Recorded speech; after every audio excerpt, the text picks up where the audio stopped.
External world को understand करने के लिए 5 सेंस ऑर्गन्स होते हैं, बट क्या एक्चुअल में ऐसा है? क्या साइकोलॉजी से अप्रूव करती है? तुम्हारा अटेंशन एकदम तुम्हारे गोल की तरफ है। फॉर एग्जाम्पल तुम्हारा गोल है to become a psychologist, definitely psychology पढ़े तो लेट्स सपोज तुम्हारा गोल है टू बिकम अ साइकोलॉजिस्ट और अ साइकियाट्रिस्ट, ठीक है? तो अब तुम्हारा गोल है वो और तुम उसकी तरफ बिल्कुल फोकस्ड हो, so that is known as your focus of attention. Listening to music and second stimulus working है मेरा, मैं लिख रही हूं, right? So that is known as dividing attention. जो पढ़ने बैठे हो, ठीक है, अभी तुम्हारा कल एग्जाम है, सो तुम्हारे लिए पढ़ाई करना ज्यादा इंपॉर्टेंट है, तो वहीं पे तुम्हारा ध्यान लगेगा। लेकिन अगर बीच में तुम्हें भूख लग जाती है तो तुम्हारा ध्यान पढ़ाई में नहीं लगेगा, डिस्ट्रैक्ट होके फिर तुम देख रहे हो कि भाई मैम ब्लैक टी शर्ट में आई है, ठीक है, उनके हाथ में पेन नहीं है तो, लेकिन ठीक है मेरे हाथ में फोन, ठीक है, यहाँ पर मैं खड़ी हूँ तो मुझे ये बहुत ज्यादा ज्ञान मिल रहा है। लेकिन जैसे ही मैं यहाँ पर खड़ी होकर आगे देखती हूँ तो मुझे दिखाई देता है कि भैया तो कहीं जाके ये जंगल लूट हो रहा है, तब क्या बंद कर देता है कोई तुम्हें किसी रूम में। देन क्या होता है ना कि कोई रस्सी वगैरह टाइप का ऑब्जेक्ट होता है जो तुम्हारे पैर के आसपास आ जाता है, तुम्हें लगता है कि भाई ये तो सांप है, ओ माय गॉड। आवाज आ रही है तुम लोगों को? कुछ तो आवाज आ रही है ना? फोन का शायद है आवाज, कहाँ से आ रही है मुझे चेक करने दीजिए, ठीक है? ओके, तो ये मेरे टेबल, कॉफी टेबल पे रखा हुआ था। See it is an alarm which is ringing. अब ये आवाज मुझे आती है तो मैं इस अलार्म को बंद कर दूं पहले। ओके, तो क्या होता है ना, मैं रिकॉर्डिंग जैसे ही स्टार्ट करी थी, अचानक से मेरे फोन में एक अलार्म बजा। मैं शॉक हो गई, कहाँ से क्या बज रहा है, अभी तो मैं रिकॉर्डिंग स्टार्ट करने वाली हूँ। Then I in the right direction मेरे कॉफी टेबल पे एक अलार्म रखा हुआ था, मैं जाकर देखी एंड उसे बंद की। इसके पीछे भी एक लॉजिक है। क्या लॉजिक है? जो इस चैप्टर में तुम लोग पढ़ने वाले हो उससे रिलेटेड कोई थीम है, लेकिन क्या थीम है वो समझते हैं।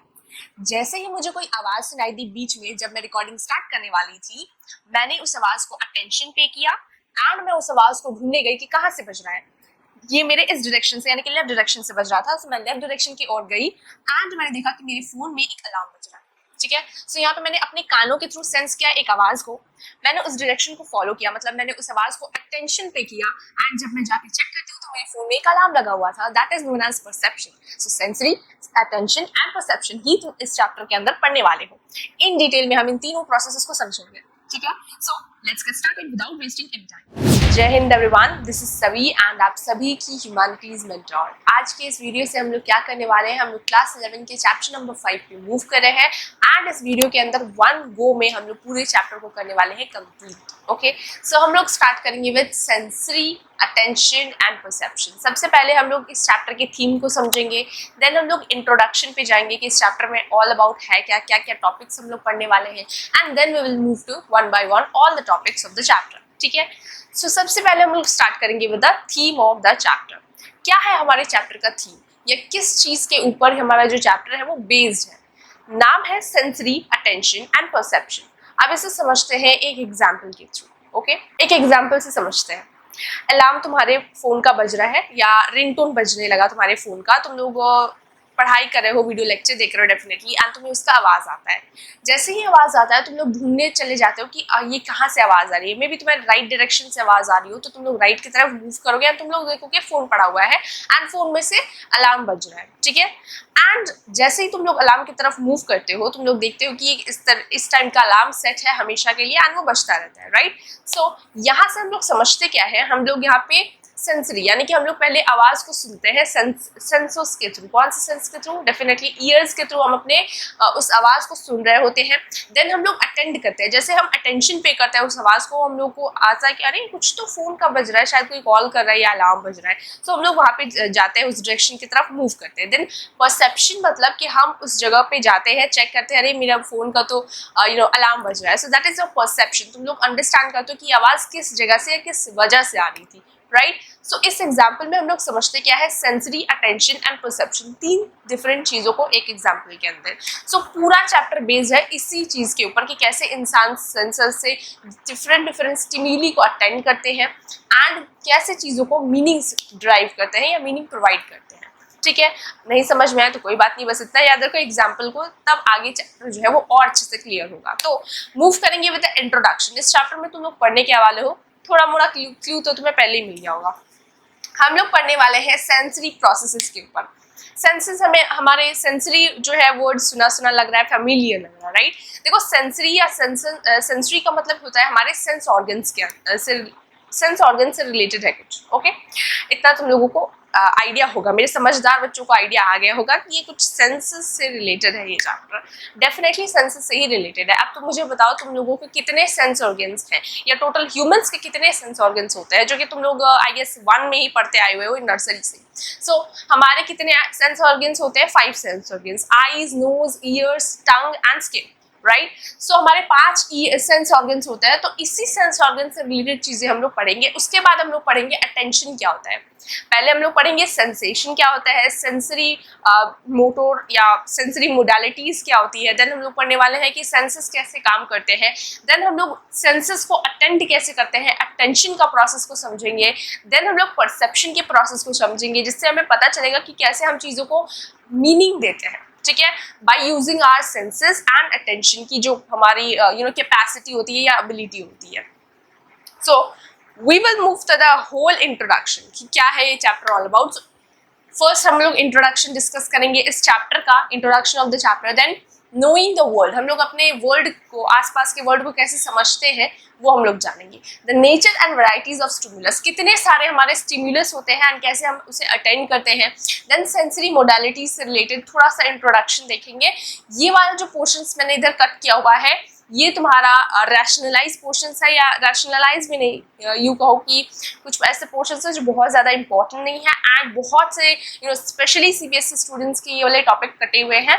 सो इसलिए मैं ये वाले टॉपिक को कवर नहीं करूंगी। Then we will move to attentional processes, जहाँ पे हम लोग डिफरेंट टाइप ऑफ अटेंशंस के बारे में डिस्कस करेंगे। देन परसेप्शुअल प्रोसेसेस को डिस्कस करेंगे। देन परसीवर क्या होता है, प्रिंसिपल्स क्या होते हैं, एंड ऑल अबाउट जो हमारा होता है परसेप्शन, उसे हम लोग अच्छे से इन डिटेल में समझेंगे, ठीक है। सो अब हम लोग बिना टाइम वेस्ट किए मूव कर रहे हैं towards the introduction of the whole chapter. In the previous chapter you have already learn that कैसे हम लोग चीज़ों को या डिफरेंट स्टिमुलस को अटेंड करते हैं, राइट। हम लोगों ने चैप्टर 4 में पढ़ा था कि बहुत से स्टिमुलस होते हैं, राइट। सो उन स्टिमुलस को कैसे हम लोग अटेंड करते हैं, कुछ इंटरनल स्टिमुलस होते हैं, कुछ एक्सटर्नल स्टिमुलस होते हैं। अब हम उसे कैसे अटेंड करते हैं with the help of our receptors, with the help of our what known as your sense organs, वो हम इस चैप्टर को अंदर डिस्कस करने वाले हैं इन डिटेल में।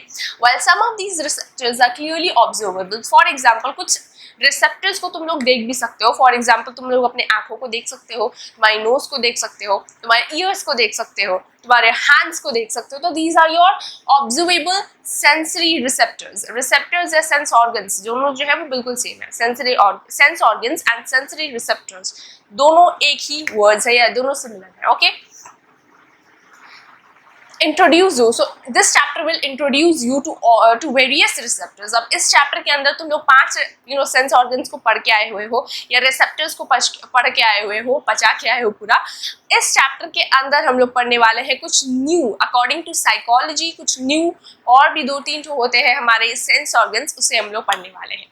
देन हम लोग इस चैप्टर के अंदर आगे पढ़ेंगे कि कैसे हम लोग अपने सेंसेस को अटेंड करते हैं एंड उसी अटेंशन के बेसिस पे हम किसी भी चीज़ को मीनिंग देते हैं। फॉर एग्जाम्पल चैप्टर के स्टार्टिंग में मैंने तुम्हें एग्जाम्पल दिया था, हमारा फ़ोन का अलार्म बजता है एंड हम लोग सेंसेस के थ्रू सुनते हैं, वो कान में आवाज़ जाती है, फिर हम लोग अटेंड करते हैं एंड देन हम लोग ढूंढते हैं तो हमें पता चलता है, हम लोग अंडरस्टैंड करते हैं, हम लोग परसीव करते हैं कि अरे ये तो मेरा फ़ोन का आवाज़ था। So that is your whole thing which you are going to read in the whole chapter. तो अब हम लोग फर्स्ट टॉपिक को मूव करेंगे, that is knowing the world. कैसे हम लोग अपने वर्ल्ड को जानते हैं, समझते हैं या देखते हैं।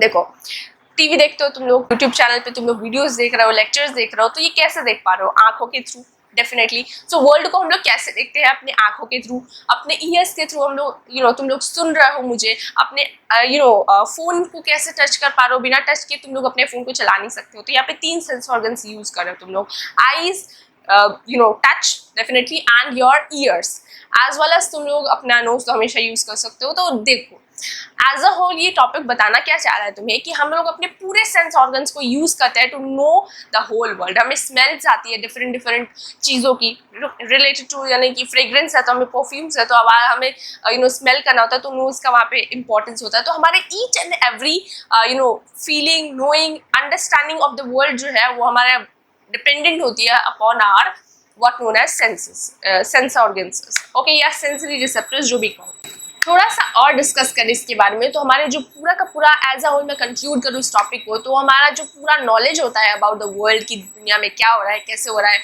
चीज़ें कैसे दिखती हैं, कैसे फील होती हैं, कैसे हम लोग चीज़ों को मीनिंग देते हैं, वो सारा चीज़ें हमारा जो है डिपेंडेंट होती है upon our sense organs. So knowledge about various objects becomes possible with our sense organs. For example, eyes and ears. ये जो हमारे ऑर्गन्स होते हैं वो क्या करते हैं जो हमारे लिए इतना इम्पोर्टेंट, बेसिकली हमारे इन्वायरमेंट से, हमारे एक्सटर्नल वर्ल्ड से ये इंफॉर्मेशन कलेक्ट करते हैं. ठीक है. फॉर एग्जाम्पल हमारे एक्सटर्नल वर्ल्ड में क्या चल रहा है. फॉर एग्जाम्पल अभी हमें थोड़ी देर पहले अलार्म का आवाज आया था, right.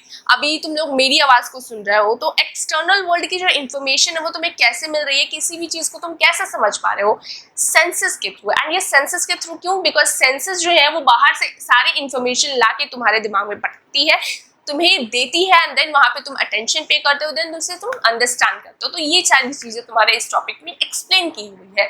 The sense organs register several kinds of information. बहुत से तरीकों की इंफॉर्मेशन तुम्हें तुम्हारे सेंस ऑर्गन्स देती है. फॉर एग्जाम्पल तुम्हें बताएगी कि कौन सा साइज है, कौन सा शेप है, कौन सा कलर है, like this, right. For example मैंने अभी ब्लैक कलर की टी शर्ट पहन रखी है, पीछे व्हाइट कलर का बोर्ड है, उसके ऊपर मैं बुक खोल के बैठी हुई हूँ, बुक खोल के तुम्हें पढ़ा रही हूँ, राइट. सो कलर्स, शेप्स, ऑब्जेक्ट्स, ये सारी चीजें तुम लोग ऑब्जर्व कर पा रहे हो because of what known as your senses. Okay. Also send to brain and that construct some meaning out of it. So कोई भी चीज है, देखो अभी मैं तुम लोगों को पढ़ा रही हूँ, तुम लोग लेक्चर सुन रहे हो, बट इट डजंट मीन कि तुम्हारे सराउंडिंग में कोई भी आवाज नहीं आ रही, बट तुम्हारा अटेंशन एक जगह पे है, राइट. तुम लोग सेलेक्ट करते हो कि मुझे अभी मैम का लेक्चर सुनना है, तो तुम लोग वीडियो खोल के वीडियो ओपन करके बैठे हुए हो, एंड तुम लोग चीज़ों को अंडरस्टैंड कर रहे हो, मीनिंग डिराइव करने की कोशिश कर रहे हो. तो तुम अपने सेंसेस को, अपने कानों को एकदम बहुत से लोग तो हेडफोन लगा के बैठे होंगे. सो हेडफोन लगा के तुम लोग बैठे हुए हो, वीडियो लेक्चर को देख रहे हो, समझ रहे हो, सुन रहे हो, राइट. सो यहाँ से हो क्या रहा है, तुम लोग अटेंड कर रहे हो, मेरे लेक्चर को अटेंशन पे कर रहे हो, एंड चीज़ों को समझने की कोशिश कर रहे हो as a whole. So that is known as what known as the function of your sense organs. Thus हमारा जो नॉलेज होता है, इस तरीके से हम लोग बोल सकते हैं कि हमारा जो नॉलेज है of the whole world is properly and totally as a whole dependent है upon the sensation, attention and perception, जिसके बारे में अगेन हम लोग इन डिटेल में चैप्टर के अंदर समझने वाले हैं. सो ये जो तीनों प्रोसेस है, सेंसेशन, अटेंशन एंड परसेप्शन, ये बहुत ज्यादा इंटर रिलेटेड है एंड एक के बिना दूसरा नहीं हो सकता. ठीक है. That is the thing. And ये जो तीनों प्रोसेसेस है, ये पार्ट होता है हमारा कॉग्निशन का. कॉग्निशन मतलब प्रोसेस ऑफ नोइंग और अंडरस्टैंडिंग एनीथिंग, राइट. सो ये कॉग्निशन के अंदर आने वाले तीन मेन क्राइटेरिया है जो हमारे अंडरस्टैंडिंग में बहुत इंपॉर्टेंट रोल प्ले कर रहे होते हैं. नेक्स्ट टॉपिक पे आ जाओ, nature and varieties of stimulus. अब हमारे कितने सेंस ऑर्गन्स हैं मेरे स्मार्ट स्टूडेंट्स, मैंने अभी पहले ही वीडियो में डिस्कस किया हुआ था कितने सारे सेंस ऑर्गन्स होते हैं. Eyes, ears, nose and skin and tongue, right. So all this are your sense organs. But इतना तो तुम्हें पता है कि भाई हम आंखों को यूज करते देखने के लिए, नाक का इस्तेमाल करते हैं हम लोग कोई भी चीज़ का स्मेल लेने के लिए, देन टेस्ट के लिए हम अपने टंग को यूज करते हैं. तो ये बेसिक चीज़ है जो आई होप तुम लोगों को ध्यान में होगी, राइट. सो ये बेसिक चीज़ें हैं. आगे आ जाओ तो हमारे हिसाब से एक्सटर्नल वर्ल्ड को अंडरस्टैंड करने के लिए 5 सेंस ऑर्गन्स होते हैं. बट क्या एक्चुअल में ऐसा है? क्या साइकोलॉजी इसे अप्रूव करती है? जी बिल्कुल, साइकोलॉजी भी इसे अप्रूव करती है कि 5 सेंस ऑर्गन्स होते हैं. बट साथ में 2 और सेंस ऑर्गन्स होते हैं. साइकोलॉजी के डीप स्टडी के बाद हम लोगों ने पता किया है. क्या? ये होते हैं हमारे काइनेस्थेटिक एंड वेस्टिबुलर सिस्टम्स. यानी कि ये 2 हमारे और सेंस ऑर्गन्स होते हैं अकॉर्डिंग टू साइकोलॉजी. कैसे होते हैं और इनका काम क्या होता है? देखो, काइनेस्थेटिक एंड वेस्टिबुलर सिस्टम जो है उसका काम क्या होता है? बॉडी के पोस्चर को मेंटेन करना. हाथ मुंह, हम लोग अपना हाथ पैर हिला पाते हैं बिकॉज ऑफ आवर मूवमेंट्स. जो है हमारा पोस्चर जो है बॉडी का, वो सब कंट्रोल जो करता है वो हमारा काइनेस्थेटिक एंड वेस्टिबुलर सिस्टम्स करता है. सो एज अ होल कितने सेंस ऑर्गन्स हुए हमारे? 7 सेंस ऑर्गन्स हमारे एज अ होल होते हैं. ओके. नेक्स्ट आ जाओ सेंस मोडालिटीज पे. सेंस मोडालिटीज क्या होती है? देखो, सेंस मोडालिटीज मतलब सेंसेशन से रिलेटेड. अब सेंसेशन क्या होता है मैम? देखो, सेंसेशन मतलब होता है कि तुम्हें कोई भी चीज का इनिशियल एक्सपीरियंस हो, राइट. फॉर एग्जाम्पल, तुम लेक्चर सुन रहे थे, अचानक से कोई बहुत भारी सा थाली वगैरह गिर गया किचन में, तो तुम्हारी आवाज तुम्हें मतलब सुनाई दिया होगा जोर से, बड़े क्या बच गया, क्या हुआ। उसके बाद तुम लोगों ने नोटिस किया, तुम्हें पता चला फिर कि अरे बर्तन गिर गया, कुछ नहीं तो पढ़ाई करो, ठीक है। सो ये क्या हो गया तुम्हारा कि तुम्हें इनिशियली एक्सपीरियंस हुआ कुछ, ठीक है, and that is known as your sensation. So initial experience of stimulus और object registered by particular senses organs is known as sensation. कानों से तुम्हें वो बर्तन को गिरने की आवाज सुनी तो तुम्हें सेंस हुआ, तुम्हें कुछ फील हुआ, तुम्हारे कान में आवाज गया तो डेफिनेटली तुम्हें बहुत ज्यादा मतलब अरे क्या हुआ भाई, क्या क्या गिर गया, क्या हो गया, तूफान आ गया क्या, लाइक दैट। सो ये तुम्हारे दिमाग में आया होगा। So that is your sensation. जब हमें पहले किसी भी सेंस ऑर्गन्स के थ्रू हमें सबसे पहले इंफॉर्मेशन मिली किसी चीज के होने की, that is known as your sensation, ठीक है। अब सेंसेशन हम उसे भी बोलते हैं जिससे हमें best experiences of stimulus attributes such as कि कोई चीज हार्ड है या सॉफ्ट है, कोई चीज बहुत ज्यादा लाउड है, आवाज जो है तुम लोग बढ़ा दो, एक बार आवाज जो वीडियो लेक्चर देख रहे हो तुम लोग उसका आवाज बढ़ा दो बहुत ज्यादा एकदम एंड तक, तो तुम लोग को आवाज मेरी शाउट करते हुए लगेगी, तो आवाज जो है वो बहुत ज्यादा लाउड हो जाएगी। एंड देन थोड़ा सा अपना धीरे करो तो तुम्हें जो है आवाज मीडियम लगेगी, एंड और धीरे करो तो स्लो हो जाएगी, राइट। सो हमारा जो कोई भी चीज है उसका आवाज लाउड है या you know what known as your slow है या फिर हार्ड है या स्मूथ है या यू नो कलर ब्लू है या ग्रीन है, ये सारी चीजें हमें कैसे पता चलती है हमारे सेंस ऑर्गन्स के through, which results from appropriate stimulus of sense organs, and ये हमें अपने सेंस ऑर्गन्स के थ्रू ही पता चलता है। डिफरेंट सेंसेस ऑर्गन्स जो है वो डिफरेंट चीज़ें को डील करती है। फॉर एग्जाम्पल देखने का काम हमारे नाक नहीं करते हैं, हम लोग आंखों से देखते हैं, कानों से सुनते हैं, नाक से स्मेल करते हैं, हाथ से टच करते हैं, राइट। सो ये सारे हमारे जो सेंस ऑर्गन्स हैं इनकी डिफरेंट डिफरेंट काम होते हैं, राइट। सो सभी सेंस ऑर्गन्स के डिफरेंट काम होते हैं, एंड जब ये डिफरेंट काम अपना डिफरेंट रिस्पॉन्सिबिलिटीज जब ये अपना निभा रही होती है तो that is known as your sense modality. So different sense organs deal with different forms of stimuli and serve different purposes. Each sense organs is highly specialized for dealing with a particular kind of information. यानी कि मेरे आंखों से मुझे बहुत मेरी आंखें बहुत ज़्यादा specialized है to see which color it is, whether it is black or whether it is blue, whether it is green or whether it is yellow. Right. So ये कलर का जो डिस्टिंग्विशन है, मेरे आंख बहुत स्पेशलाइज्ड है, नोज से मैं बहुत अच्छे से स्मेल कर सकती हूँ, तो उसका डिफरेंट सेंस ऑर्गन्स का स्पेशलाइज काम डेडिकेटेड है उन्हें, and this is all as a whole known as your sense modality. Okay, next हम लोग मूव कर रहे हैं towards your next portion related to the whole chapter, that is functional limitation of sense organs. अब ये topic को तुम लोग बहुत आसान से समझ सकते हो, कैसे, नाम समझ लो। फंक्शनल मतलब किसी चीज का काम, लिमिटेशन उसमें लिमिट आ रही है इन ऑफ सेंस ऑर्गन्स। अब सेंस ऑर्गन्स यानी कि कोई भी सेंस ऑर्गन है उसके कामों में कुछ लिमिटेशंस आ जा रही हैं। फॉर एग्जाम्पल मैं बहुत अच्छे से देख सकती हूँ, राइट, बट कुछ दिक्कत आ गई है मेरे आंखों में, तो इसलिए मैं ठीक से चीज़ों को देख नहीं पा रही हूँ। सो फंक्शनल लिमिटेशंस का मतलब वही होता है कि हमारे जो शक्ति है उसमें थोड़ा सा लिमिट, कुछ कमी आ जाती है, कुछ माइनस पॉइंट रिलेटेड आ जाता है। So that is known as your functional limitation of sense organs. Okay, now in order to be notice, अब यहाँ पे दूसरे एस्पेक्ट्स आ रहे हैं which is known as your absolute threshold and differentiate threshold, जहाँ से क्वेश्चंस ज्यादातर बनते हैं। देखो जो भी पोर्शंस हाईलाइटेड है वहां से क्वेश्चंस अक्सर आते रहते हैं, तो उसे हाईलाइट करते हुए साथ में चलो, ठीक है। अब इस फंक्शनल लिमिटेशंस को थोड़ा सा और समझें तो अच्छे से समझ में आएगा। फॉर एग्जाम्पल कोई आवाज है, फॉर एग्जाम्पल मैं तुम्हें दूं तो ये वीडियो लेक्चर तुम लोग देख रहे हो, आवाज एकदम धीरे कर दो, एकदम धीरे, कुछ सुनाई देगा तुम्हें? बिल्कुल नहीं सुनाई देगा, राइट। सो अब ऐसा कौन सा कहाँ तक तुम लोग लाओगे? थोड़ा सा आगे करोगे, थोड़ा सा आगे करोगे, तब तुम्हें वीडियो लेक्चर बिल्कुल अच्छे से सुनाई, मतलब थोड़ा सा फेंट आवाज सुनाई देने लगेगी मेरी। थोड़ा सा और आगे करोगे, थोड़ा सा और बढ़ाओगे वॉल्यूम, तो थोड़ा सा और अच्छे से तुम्हें सुनाई देगा। एंड अपने हिसाब से इधर तक ला दोगे तो मीडियम समझ में आएगा, एंड थोड़ा एंड तक ला दोगे तो बहुत जोर से सुनाई देगा। सो ऐसा कौन सा फंक्शनल लिमिटेशंस, मतलब कि हमारे जो आंखों की, हमारे जो सेंस ऑर्गन्स है उसकी कुछ लिमिटेशंस होती हैं। कुछ लिमिटेशंस मतलब कि इतने आवाज करोगे तभी सुनाई देगा। यहाँ पे अब मुझसे 10 किलोमीटर या मुझसे 2 किलोमीटर कोई सामान तुम रख दो, तुम बोलो मैम देख के बताओ कि ये क्या है। अब मैं कैसे देख के बताऊँ? तुम सामान 1 किलोमीटर आगे रख के आए हो और बोल रहे हो कि मैम आप देख के बताओ है क्या ये, तो मैं कैसे देख के बताऊंगी, राइट। तो मुझे दिखना भी तो चाहिए वो सामने चीज, तभी तो मैं बता पाऊंगी। फॉर एग्जाम्पल तुम लोग बोलोगे कि दीदी ये गिफ्ट है, आप पकड़ लीजिए। अब मैं पकड़ूंगी कैसे? तुम लोग वहां खड़े हो, तुम लोग बोल रहे हो दीदी आप ये गिफ्ट पकड़ लीजिए यहाँ से, ऐसे तो नहीं हो सकता, राइट। सो ये एग्जाम्पल है, हमारा कुछ लिमिटेशंस होते हैं सेंस ऑर्गन्स के, अब वो लिमिटेशंस क्या है, इनके थ्रू तुम लोग अच्छे से समझोगे absolute threshold and differentiate threshold जो आगे है। So in order to be notice, अब किसी भी स्टिमुलस को नोटिस करवाना है तो उसकी कुछ मिनिमम वैल्यू होनी चाहिए या वेट होना चाहिए, तभी हम उस चीज को रिकॉग्नाइज कर पाएंगे।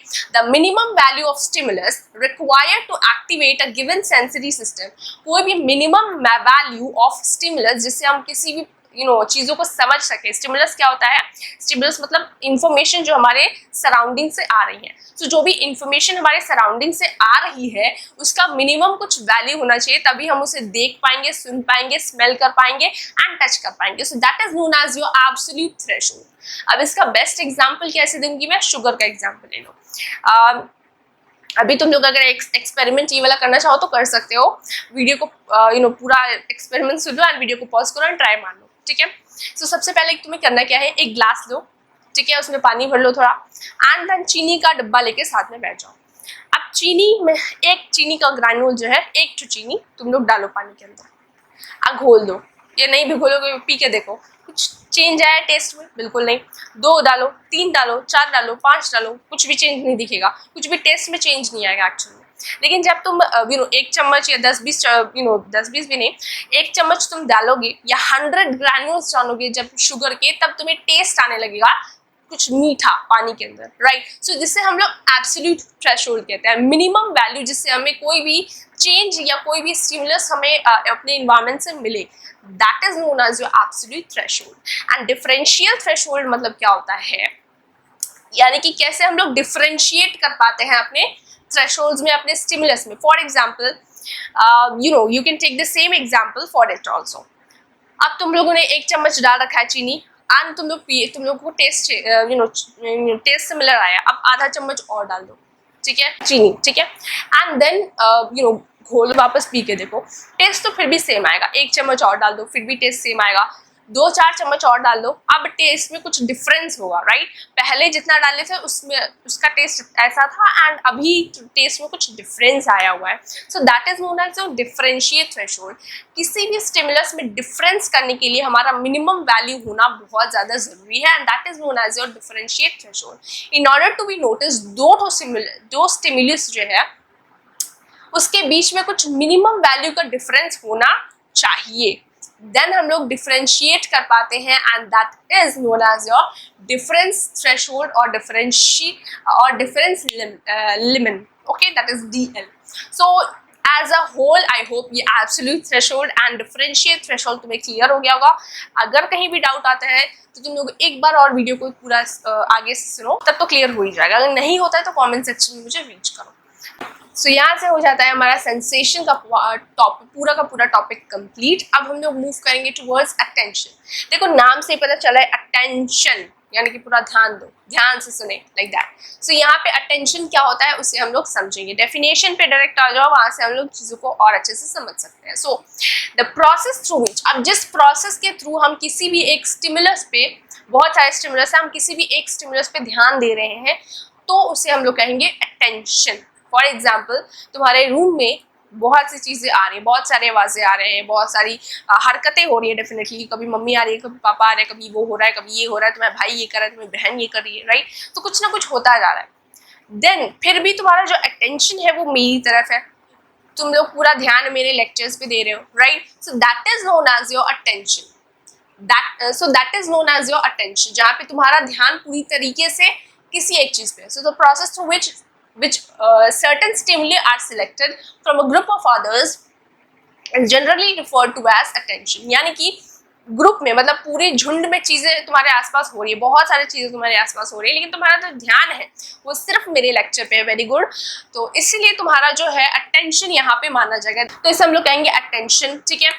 नेक्स्ट जो अटेंशन जो है उसकी कुछ प्रॉपर्टीज होती हैं, जहाँ से क्वेश्चन डेफिनेटली आएगा कि अटेंशन की प्रॉपर्टीज क्या होती है। तो 3 प्रॉपर्टीज होती है अटेंशन की। पहला होता है अलर्टनेस, दूसरा होता है कंसंट्रेशन और तीसरा होता है तुम्हारा सर्च। अब इससे हम लोग समझते हैं। देखो अलर्ट मतलब कि सावधान हो जाओ, राइट। सो अलर्ट का मतलब क्या होता है उसे हम लोग समझते हैं अकॉर्डिंग टू साइकोलॉजी। अलर्ट का मतलब होता है जब इंडिविजुअल, कोई भी इंसान जो है रेडी है to deal with a particular situations, so that is known as your readiness. So readiness to deal with stimuli that appears before him और हर।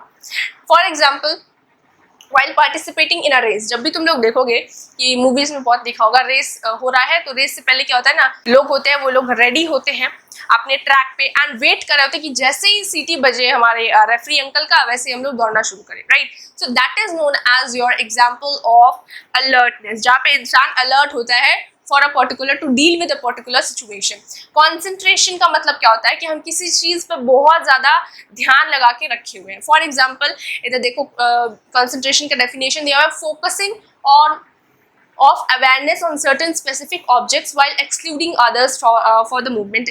इस एग्जाम्पल से भी तुम लोग समझ सकते हो, जहाँ पे हम लोग क्या कर रहे हैं, यहाँ पे तुम्हारे टेक्स्ट बुक में एग्जाम्पल दिया हुआ है, क्लास में बहुत ज्यादा शोर हो रहा है, ब्रेक टाइम है अब, और वो स्टूडेंट फिर भी ध्यान से पूरा ध्यान लगा के पूरा अटेंशन पे करके पढ़ाई कर रहा है।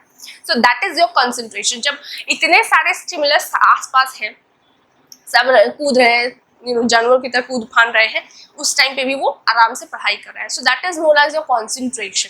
जब सभी आसपास के स्टिमुलस को तुम एक्सक्लूड करके अपने एक काम में ध्यान लगा रहे हो, पूरा ध्यान लगा रहे हो, so that is known as your concentration. Next आ जाओ हमारे नेक्स्ट पार्ट पे, दैट इज योर सर्च। नाम से ही पता चल रहा है हम लोग किसी भी इंसान को, किसी भी स्टिमुलस को ढूंढ रहे हैं। बहुत सारा ग्रुप ऑफ स्टिमुलस है, बहुत सारी चीजें हो रही हैं, लेकिन हमारा ध्यान है कि हम किसी पर्सन को या किसी ऑब्जेक्ट को ढूंढ रहे हैं। फॉर एग्जाम्पल तुम्हारे टेक्स्ट बुक में दिया हुआ है कि तुम अपने छोटे भाई बहन को स्कूल से लेने जाते हो, ठीक है। अब बहुत सारे बच्चे उसी दौरान डिस्पोजल टाइम में जा रहे होते हैं अपने घर के लिए, राइट, बट तुम्हारा ध्यान कहाँ है, तुम्हारी आंखें किसे ढूंढ रही है कि मेरा भाई बहन किधर है, मेरे भाई बहन किधर रह गए, राइट। सो इतने सारे स्टूडेंट्स हैं, इतने सारे बच्चे हैं, बट तुम्हारा ध्यान किसे ढूंढ रहा है, तुम किसे सर्च कर रहे हो for a particular stimulus which is your young sister and brothers. That is the example of search. इन सभी चीजों को करने के लिए हमें कुछ एफर्ट लगाने पड़ते हैं, right, and that is the reason why हम अटेंशन को कहते हैं एफर्ट अलोकेशन, बिकॉज अटेंशन पे करना बहुत ज्यादा एफर्ट अलोकेशन का काम है, बहुत ज्यादा मेहनत लगती है अपने अटेंशन को एकाग्र करने में, एक तरफ करने में, कॉन्सेंट्रेट करने में, फोकस करने में, लाइक दैट। अब फोकस वर्ड्स की बात की है तो डेफिनेटली फोकस से रिलेटेड कोई टॉपिक तो जरूर होगा मैम। सो डेफिनेटली हाँ जी बिल्कुल है, that is focus of attention and fringe of attention, like that. अब इसका क्या मतलब होता है, देखो, फोकस ऑफ अटेंशन मतलब कि तुम्हारा अटेंशन एकदम तुम्हारे गोल की तरफ है। फॉर एग्जाम्पल तुम्हारा गोल है to become a psychologist, definitely psychology पढ़े तो लेट्स सपोज तुम्हारा गोल है टू बिकम अ साइकोलॉजिस्ट और अ साइकेट्रिस्ट, ठीक है। तो अब तुम्हारा गोल है वो, और तुम उसकी तरफ बिल्कुल फोकस्ड हो, so that is known as your focus of attention. किसी भी ऑब्जेक्ट या किसी भी इवेंट पे तुम्हारा पूरा अटेंशन बना हुआ है, पूरा ध्यान है, दैट इज फोकस और focal point of attention. And fringe of attention मतलब तुम्हारा गोल तो भाई है कि साइकेट्रिस्ट बनोगे, लेकिन तुम पढ़ हिस्ट्री, ज्योग्राफी, मैथ, सिविक्स सब कुछ पढ़ रहे हो, बस साइकोलॉजी का ही बुक नहीं उठा रहे हो, तो तुम्हारा ध्यान कहाँ है, तुम्हारा ध्यान भटक रहा है, that is known as your fringe of attention. ये एग्जाम्पल है जिससे तुम लोग अच्छे से कनेक्ट कर सकते हो। अब नेक्स्ट पोर्शन पे मूव करेंगे अटेंशन के टाइप्स पे, which is again very very very important. Attention के बेसिकली कितने टाइप्स होते हैं, देखो अटेंशन के मेनली 3 टाइप्स यहाँ पे बुक में मेंशन किए हुए हैं, selective, sustained and divided attention. So अब इन तीनों के बारे में थोड़ा सा डिटेल करते हुए पढ़ते जाएंगे। देखो सिलेक्टिव अटेंशन मतलब कि बहुत सारी चीजें हो रही हैं अगेन एंड तुम किसी एक जगह को सिलेक्ट करते हो एंड वहाँ पे अपना ध्यान पे कर रहे हो। Selective attention which is concern mainly with the selection of limited number of stimuli और object from large number of stimuli. यानी कि फॉर एग्जाम्पल तुम्हारे पास क्या है कि बहुत सारी चीजें रखी हुई हैं, राइट, चिप्स रखा है, कुरकुरा रखा है, मिठाई रखा है, बहुत सारी चीजें, बट तुम्हारा ध्यान कहाँ पड़ रहा है, आइसक्रीम पे पड़ रहा है, right. So that is known as your, एक चीज पे तुम्हारा ध्यान जा रहा है इतने सारी चीजों में से, तो that is selective attention. Next आ जाओ सस्टेन्ड अटेंशन। से पहले कुछ फैक्टर्स दिए हुए जो अफेक्ट करते हैं तुम्हारे सिलेक्टिव अटेंशन को। कुछ होते हैं तुम्हारे एक्सटर्नल फैक्टर। एक्सटर्नल फैक्टर मतलब वो फैक्टर जो कि बाहर से हम लोग देखते हैं। फॉर एग्जाम्पल तुम्हारे जैसे मैंने एग्जाम्पल दिया, बहुत सारी चीजें रखी हुई हैं, रेड कलर का कुरकुरे रखे हुए हैं, लेकिन तुम्हारा ध्यान कहाँ जा रहा है, आइसक्रीम जो कि बहुत तुम्हारा फेवरेट फ्लेवर कोई भी, जैसे चॉकलेट फ्लेवर हो गया या वनीला फ्लेवर हो गया या स्ट्रॉबेरी फ्लेवर हो गया, ये सभी के मिक्स्ड बहुत सारे आइसक्रीम्स रखे हुए, तो तुम्हारा ध्यान सिर्फ आइसक्रीम की तरफ गया बिकॉज आइसक्रीम का कलर वो था जो तुम्हें बहुत ज्यादा पसंद है, कलर बोल रही हूँ, आइसक्रीम का फ्लेवर तुम्हारी पसंदीदा रखी हुई थी, तो डेफिनेटली तुम्हारा ध्यान वहीं पर जाएगा। तो एक्सटर्नल फैक्टर मतलब कि कोई चीज कितनी ज्यादा ब्राइट है या मूव करी है या नहीं मूव करी है। फॉर एग्जाम्पल अगर मैं एग्जाम्पल दूँ तो तुम्हारा ध्यान किस तरफ जाएगा। अगर कोई भी चीज लाइट हो या डार्क हो, ठीक है, तो तुम्हारा ध्यान लाइट की तरफ जाएगा। किसी भी चीज का कलर ब्राइट हो या डार्क हो, सो ब्राइट की तरफ तुम्हारा अटेंशन जाएगा। कोई भी चीज लाउड हो या व्हाट नोन एज फेंट हो, तो फेंट आवाज के पीछे तुम्हारा ध्यान नहीं जाएगा, तुम्हारा ध्यान जाएगा लाउड आवाज पे, ठीक है। सो ये चीजें जो है ये क्राइटेरिया होती है जो हमें एक्सटर्नल फैक्टर्स हमारे एक्सटर्नल फैक्टर्स को हमें प्रेरित करती है टू अटेंड। फॉर एग्जाम्पल तुम लोग वीडियो लेक्चर देख रहे हो, अचानक से कुछ बहुत जोर का गिरा, तो तुम लोग मतलब डर गए कि क्या गिरी है, किस पे गिरी है, लाइक दैट, राइट। सो यहाँ पे एग्जांपल हम लोग देख रहे हैं एक्सटर्नल फैक्टर का, कि कोई चीज लाउड आवाज की है तो उसे तुम लोग ध्यान दोगे, लेकिन कोई चीज फेंट आवाज की है, फॉर एग्जाम्पल कंघी गिर गया या फिर बिस्किट टूट गया, समथिंग लाइक दैट। सो छोटा सा एग्जाम्पल जैसे कि क्या बोल सकते हैं, कुछ छोटी मोटी चीजें गिर जाती है तो तुम्हारा ध्यान वहां पे नहीं जाएगा, लेकिन कुछ जोर से गिरता है, जोर से गिरता है, जोर से बचता है तो तुम्हारा ध्यान वहां पे जाता है। That is your external factor जो कि अफेक्ट करता है तुम्हारे अटेंशन को। इंटरनल फैक्टर कैसे अफेक्ट करता है, फॉर एग्जाम्पल मोटिवेशन। तुम्हें अगर भूख लगी है तो तुम्हारा ध्यान भूख की तरफ जाएगा, तुम्हारा ध्यान खाना को ढूंढेगा, ना कि तुम्हारा ध्यान पढ़ाई में जाएगा। फॉर एग्जाम्पल अगर अभी तुम लेक्चर देख रहे हो, तुम्हें बहुत ज्यादा भूख लगी है, तो अब तुम्हें कुछ समझ आएगा ही नहीं, क्योंकि तुम्हारा ध्यान क्या है, तुम्हें खाना चाहिए, right, like that. So that is your motivational factor. And एक होता है तुम्हारा one more thing, that is cognitive factor, interest के हिसाब से, एप्टीट्यूड या परपेट्यूट सेट के हिसाब से, यानी कि तुम्हारा इंटरेस्ट किधर है। फॉर एग्जाम्पल तुम्हें रेड कलर की ऑब्जेक्ट्स बहुत ज्यादा पसंद है या रेड कलर का ड्रेस बहुत ज्यादा पसंद है। अब तुम्हारी मम्मी तुम्हारे लिए 2 कलर का ड्रेस लाई है, एक लाई है तुम्हारे लिए रेड कलर का bright colour which is your favourite, and एक लाई है तुम्हारे लिए ब्लैक कलर का, या फिर यू समझ लो तुम्हारे लिए डार्क ग्रीन कलर का। वो ड्रेस तुम्हें पसंद नहीं आएगी, तुम्हारा पसंद कहाँ होगा, रेड कलर पे, क्योंकि रेड कलर तुम्हें बहुत ज्यादा पसंद है, तो वो जो भी ड्रेस होगा तुम्हें पसंद आ जाएगा। So cognitive factor is all about कि तुम्हारा अगर इंटरेस्ट है किसी भी स्टिमुली पे तो तुम्हारा ध्यान वहीं पर जाएगा, ठीक है। फॉर एग्जाम्पल एक और एग्जाम्पल देते हैं, पोस्टर है, पोस्टर लेट्स सपोज तुम्हें डांस में बहुत ज्यादा इंटरेस्ट है, डांस से रिलेटेड एक पोस्टर लगा हुआ है कि डांस का क्लास होने वाला है इतने बजे से इतने बजे। अब तुम्हारा उस पोस्टर पे ध्यान जाएगा, बिकॉज तुम डांस में बहुत ज्यादा इंटरेस्टेड हो, तो तुम्हारा पोस्टर पे ध्यान गया, अब उस डांस क्लास में भी तुम जाओगी, राइट, बहुत ज्यादा चांसेस है। So that is your cognitive factor जो कि तुम्हारे इंटरेस्ट को पुश करता है, ठीक है। नेक्स्ट आ जाओ थ्योरीज ऑफ सिलेक्टिव अटेंशन, यानी कि कुछ बहुत ज्यादा इंपॉर्टेंट थ्योरीज दी हुई है related to your selective attention, जो कि एग्जाम्स में पूछ लिए जाते हैं अक्सर, सो ध्यान रखने वाली बात है। अब यहाँ पे डिस्कस करें थ्योरीज को, सो एक होता है filter theory, filter attenuation theory, and एक होता है मल्टी मोड थ्योरी। देखो फिल्टर थ्योरी मतलब क्या, कि हम कुछ फिल्टर कर रहे होते हैं, राइट। अब क्या फिल्टर कर रहे होते हैं, फॉर एग्जाम्पल यहाँ पे दिया हुआ है अकॉर्डिंग टू दिस थ्योरी, जो कि दिया गया है बाय ब्रॉडबैंड, ये नाम याद रखना, शॉर्ट क्वेश्चंस में पूछ लिए जाते हैं। सो इनके हिसाब से काइंड ऑफ बॉटल नेक का सिचुएशन होता है। बॉटल नेक मतलब if I can draw here, okay let me show you, ये एक लेट्स सपोज ये एक बॉटल है, ठीक है, लेट्स सपोज ये एक बॉटल है एंड यहाँ ढक्कन बनाया हुआ है मैंने। अब इस ढक्कन की तरफ क्या है, बहुत सारे स्टिमुलस आ रहे हैं। इसका क्या मतलब है मैम, थोड़ा सा और अच्छे से समझाओ। देखो बहुत सारी चीजें हमारे आसपास हो रही होती हैं, अभी मैंने कितने बार ये वर्ड रिपीट कर दिया, राइट। हमारे आसपास बहुत सारे डिफरेंट तरीके के स्टिमुलस प्रेजेंट होते हैं या स्टिमुली प्रेजेंट होते हैं।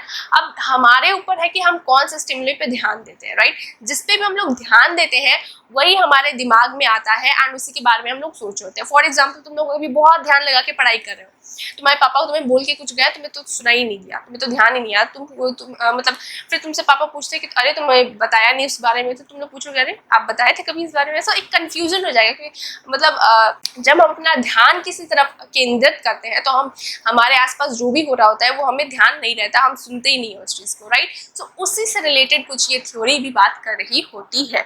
अब देखते हैं क्या बात करिए। Moving through the short term memory system they enter the selective filter which allows only one stimulus to pass to higher levels of processing.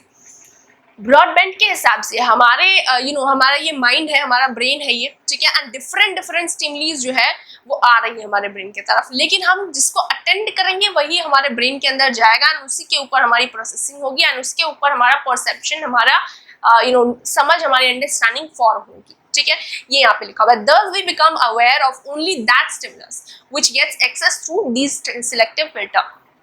जैसे कि मैंने बताया, अभी तुम लोग लेक्चर पे ध्यान दे रहे हो, तो आसपास जो भी हो रहा है उसे तुम एलिमिनेट कर रहे हो, एंड यहाँ पे तुम सिलेक्टिव अटेंशन का प्रोसेस कर रहे हो, तो that is known as your what filter theory, जहाँ पे बहुत सारे स्टिमुली हैं बट तुम्हारा ध्यान सिर्फ एक स्टिमुली पे जाता है एंड फर्दर वही प्रोसेस हो रहा था, उसी चीज को तुम समझने की कोशिश कर रहे होते हो।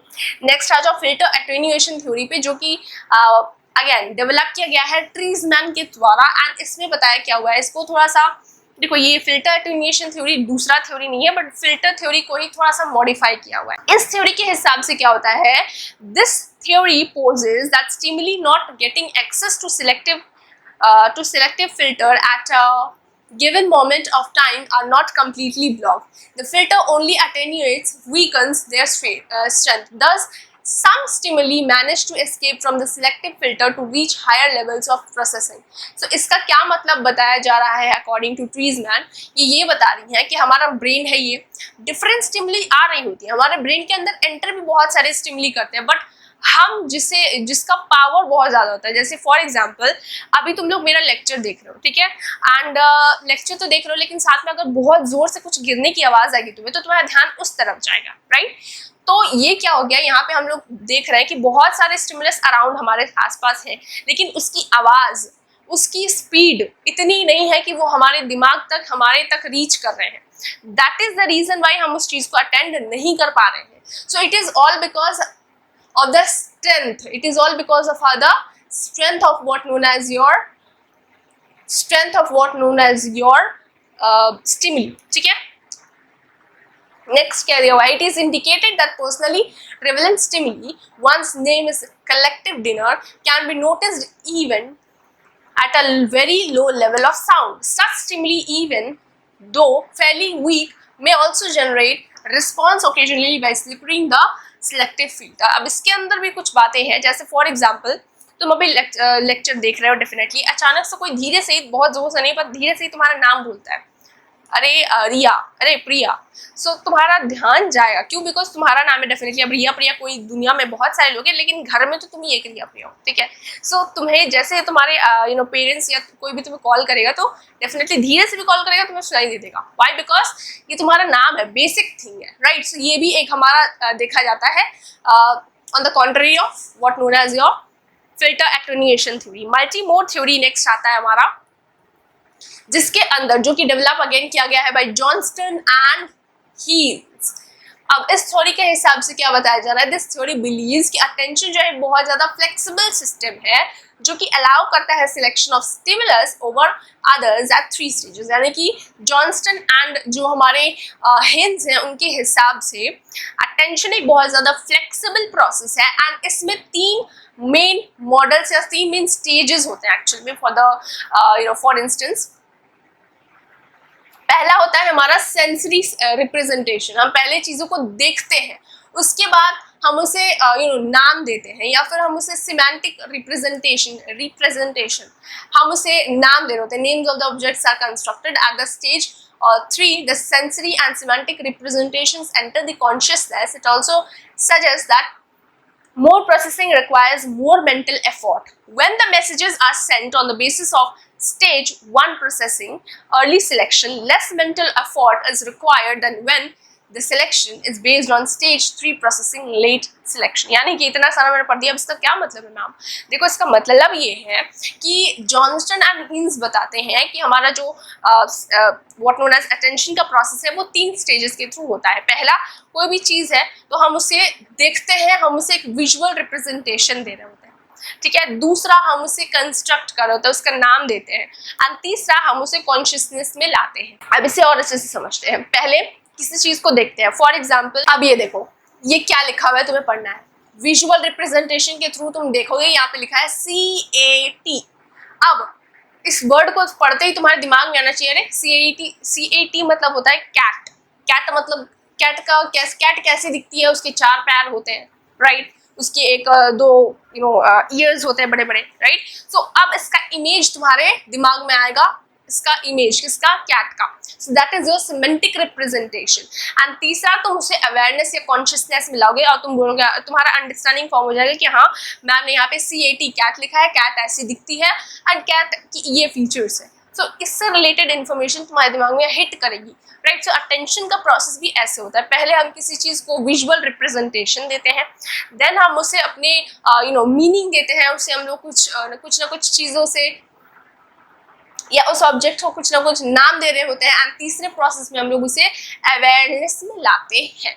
नेक्स्ट आ जाओ हमारे नेक्स्ट प्रोसेस पे, जो कि यहाँ पे बॉक्स में दिया हुआ है, divided attention, which is again very important. यहाँ से बहुत सारे क्वेश्चंस अक्सर आते हुए देखे जाते हैं।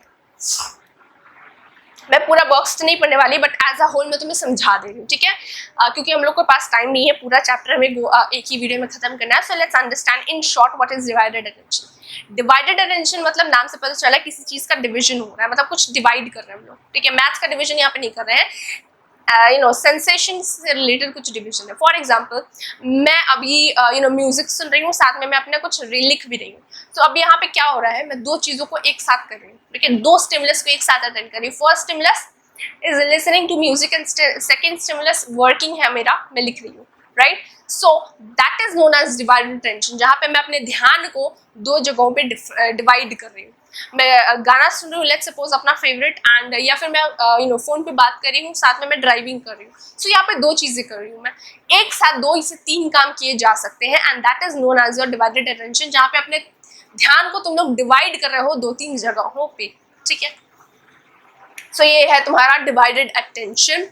ऑटोमेटिक प्रोसेसिंग मतलब क्या होता है, ये तीन मेन कैरेक्टरिस्टिक्स होते हैं, एक बार रीड कर लेना, बहुत आसान है। सो ऑटोमेटिक प्रोसेसिंग क्या होता है, देखो ऑटोमेटिक प्रोसेसिंग मतलब कोई भी चीज जो हमसे ऑटोमेटिकली हो जाती है, that is your automatic processing, जिसमें हमें सोचने की भी जरूरत नहीं पड़ती है। फॉर एग्जाम्पल, यहाँ पे दिया हुआ है तुम्हारे बुक में, that is first of all, तुमसे क्या हो जाता है, कभी कभार तुम लोग कोई भी वर्ड लिखा हुआ है, जैसे फॉर एग्जाम्पल यहाँ पे लिखा हुआ है, तुम लोग को सोचने की जरूरत नहीं पड़ती है, आराम से पढ़ लोगे, डिवाइडेड अटेंशन लिखा हुआ है नाम। सो यहाँ पे तुम्हें सोचने की या थॉट्स प्रोड्यूस करने की जरूरत नहीं पड़ती। जब तुम्हारा शू लेस तुम्हें बांधना होता है, सो बैठोगे बांध लोगे, ठीक है, या वर्ड कोई भी लिखा हुआ है अचानक से तुम्हारा अटेंशन पे आई, तुम लोग पढ़ लिए, right. So that is your automatic processing, जो काम तुम लोग ऑटोमेटिकली कर लेते हो without taking out any thought related to it.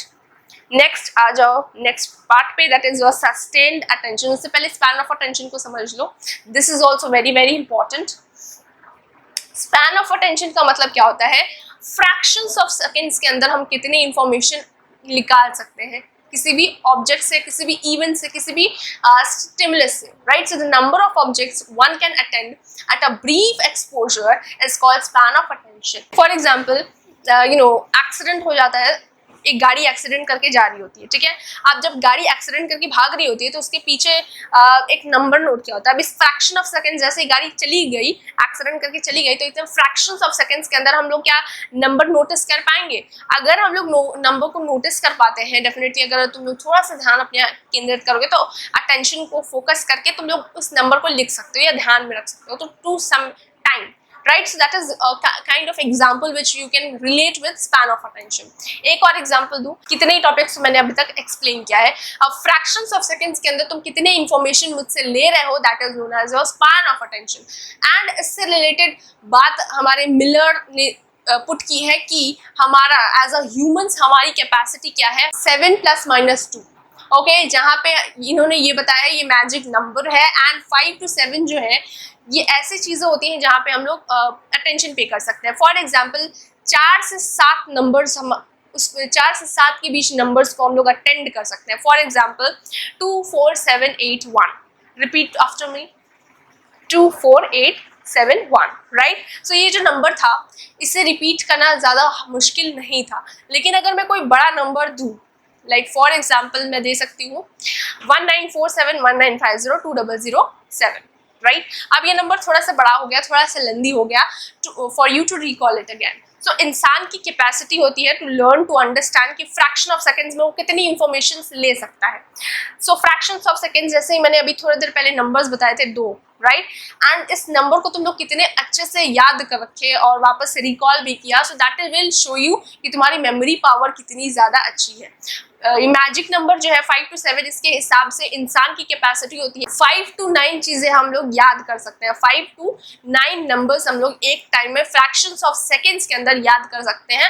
That is all about your magic number. In case of violation of driving rules, traffic police जो है वो आसानी से रीड कर सकता है और नोट कर सकता है number of a particular vehicle by along with the alphabets, क्योंकि वो नंबर कम बनाए जाते हैं ताकि कोई भी आसानी से उसे याद और रिकॉग्नाइज कर सके। Next we are moving to sustained attention. Sustained attention मतलब क्या होता है कि while selective attention is mainly concern with the selection of stimuli, sustained attention is concern with concentration. यानी कि सस्टेन्ड अटेंशन, जैसे सिलेक्टिव अटेंशन में हम लोगों ने देखा कि हम लोग कोई भी स्टिमुली को सिलेक्ट करते हैं उस पर अटेंशन भी करते हैं, बट यहाँ पे हम लोग सस्टेन्ड अटेंशन में कहीं पे कुछ सस्टेन करके रखते हैं, कहीं पे कुछ रोक करके रखते हैं। क्या रोक के रखते हैं? अपने अटेंशन को किसी एक जगह पे रोक के रख सकते हैं।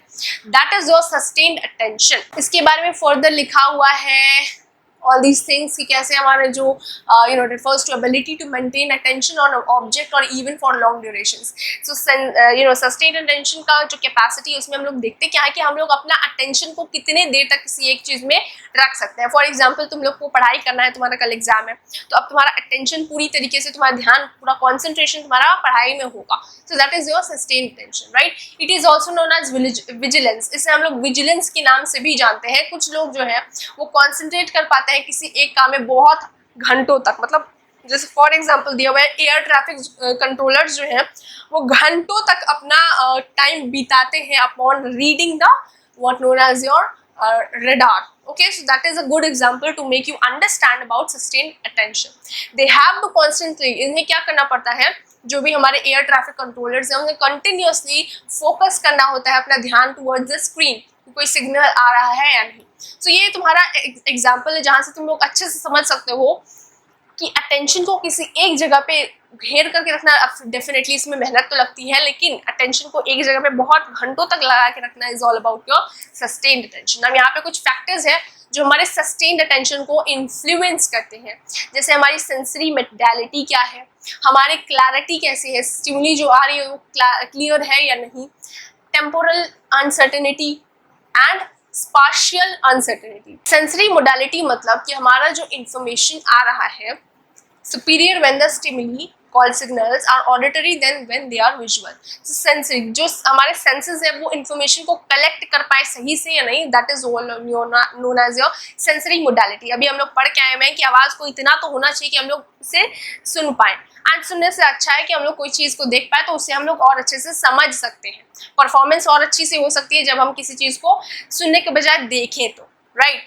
क्लैरिटी ऑफ स्टिमुली, जो भी हमारे स्टिमुली, जो भी हमारे आसपास में इंफॉर्मेशन है वो अगर क्लियरली हमें दिखाई दे रही है, समझ में आ रही है, तो दिखाई दे रही है या हम लोग उसे देख सकते हैं, समझ सकते हैं, सुन सकते हैं, that will be very helpful for your sustained attention. Temporal uncertainty तीसरा फैक्टर होता है जहाँ पे हमारे स्टिमुली जो है उसमें कुछ प्रॉब्लम आ जाती है। Intervals of time they are attended better than when they appear at regular intervals. For example 2 घंटा है, ठीक है, लेट्स सपोज तुम लोग 3 बजे से लेके 4 बजे तक बहुत अच्छे से कॉन्सेंट्रेट होकर पढ़ाई कर सकते हो, ठीक है, हर रोज। तो अगर मैं उसी टाइम पे तुम लोग बैठ के लेक्चर देख रहे हो, सो डेफिनेटली तुम्हें ये लेक्चर बहुत अच्छे से समझ में आ जाएगा, right. So that is known as your temporal uncertainty, जहाँ पे जो टाइम तुम्हारे लिए बेस्ट होता है टू स्टडी, उसी टाइम पे तुम्हें पढ़ना चाहिए। उसके अलावा कोई टाइम पे तुम लोग अगर पढ़ रहे हो तो तुम्हें दिक्कत हो जाएगी। स्पाशियल अनसर्टेनिटी मतलब जो फोर्थ फैक्टर होता है, जिसका मतलब होता है कोई भी स्टिमुली जो है that appear to at a fixed place are readily attended, whereas those that appear at random locations are difficult to attend. यानी कि कोई भी स्टिमुली है, लेट्स सपोज इस चैनल पे तुम्हें मेरा वीडियो मिल रहा है तो तुम लोग आराम से पढ़ रहे हो, चीज़ों को समझ रहे हो। फॉर एग्जांपल मैं कुछ दिन के लिए वीडियोस ना लाऊं तो तुम्हें बहुत प्रॉब्लम हो सकती है, राइट। तुम्हारा सिलेबस है, चैप्टर्स को कंप्लीट करना है।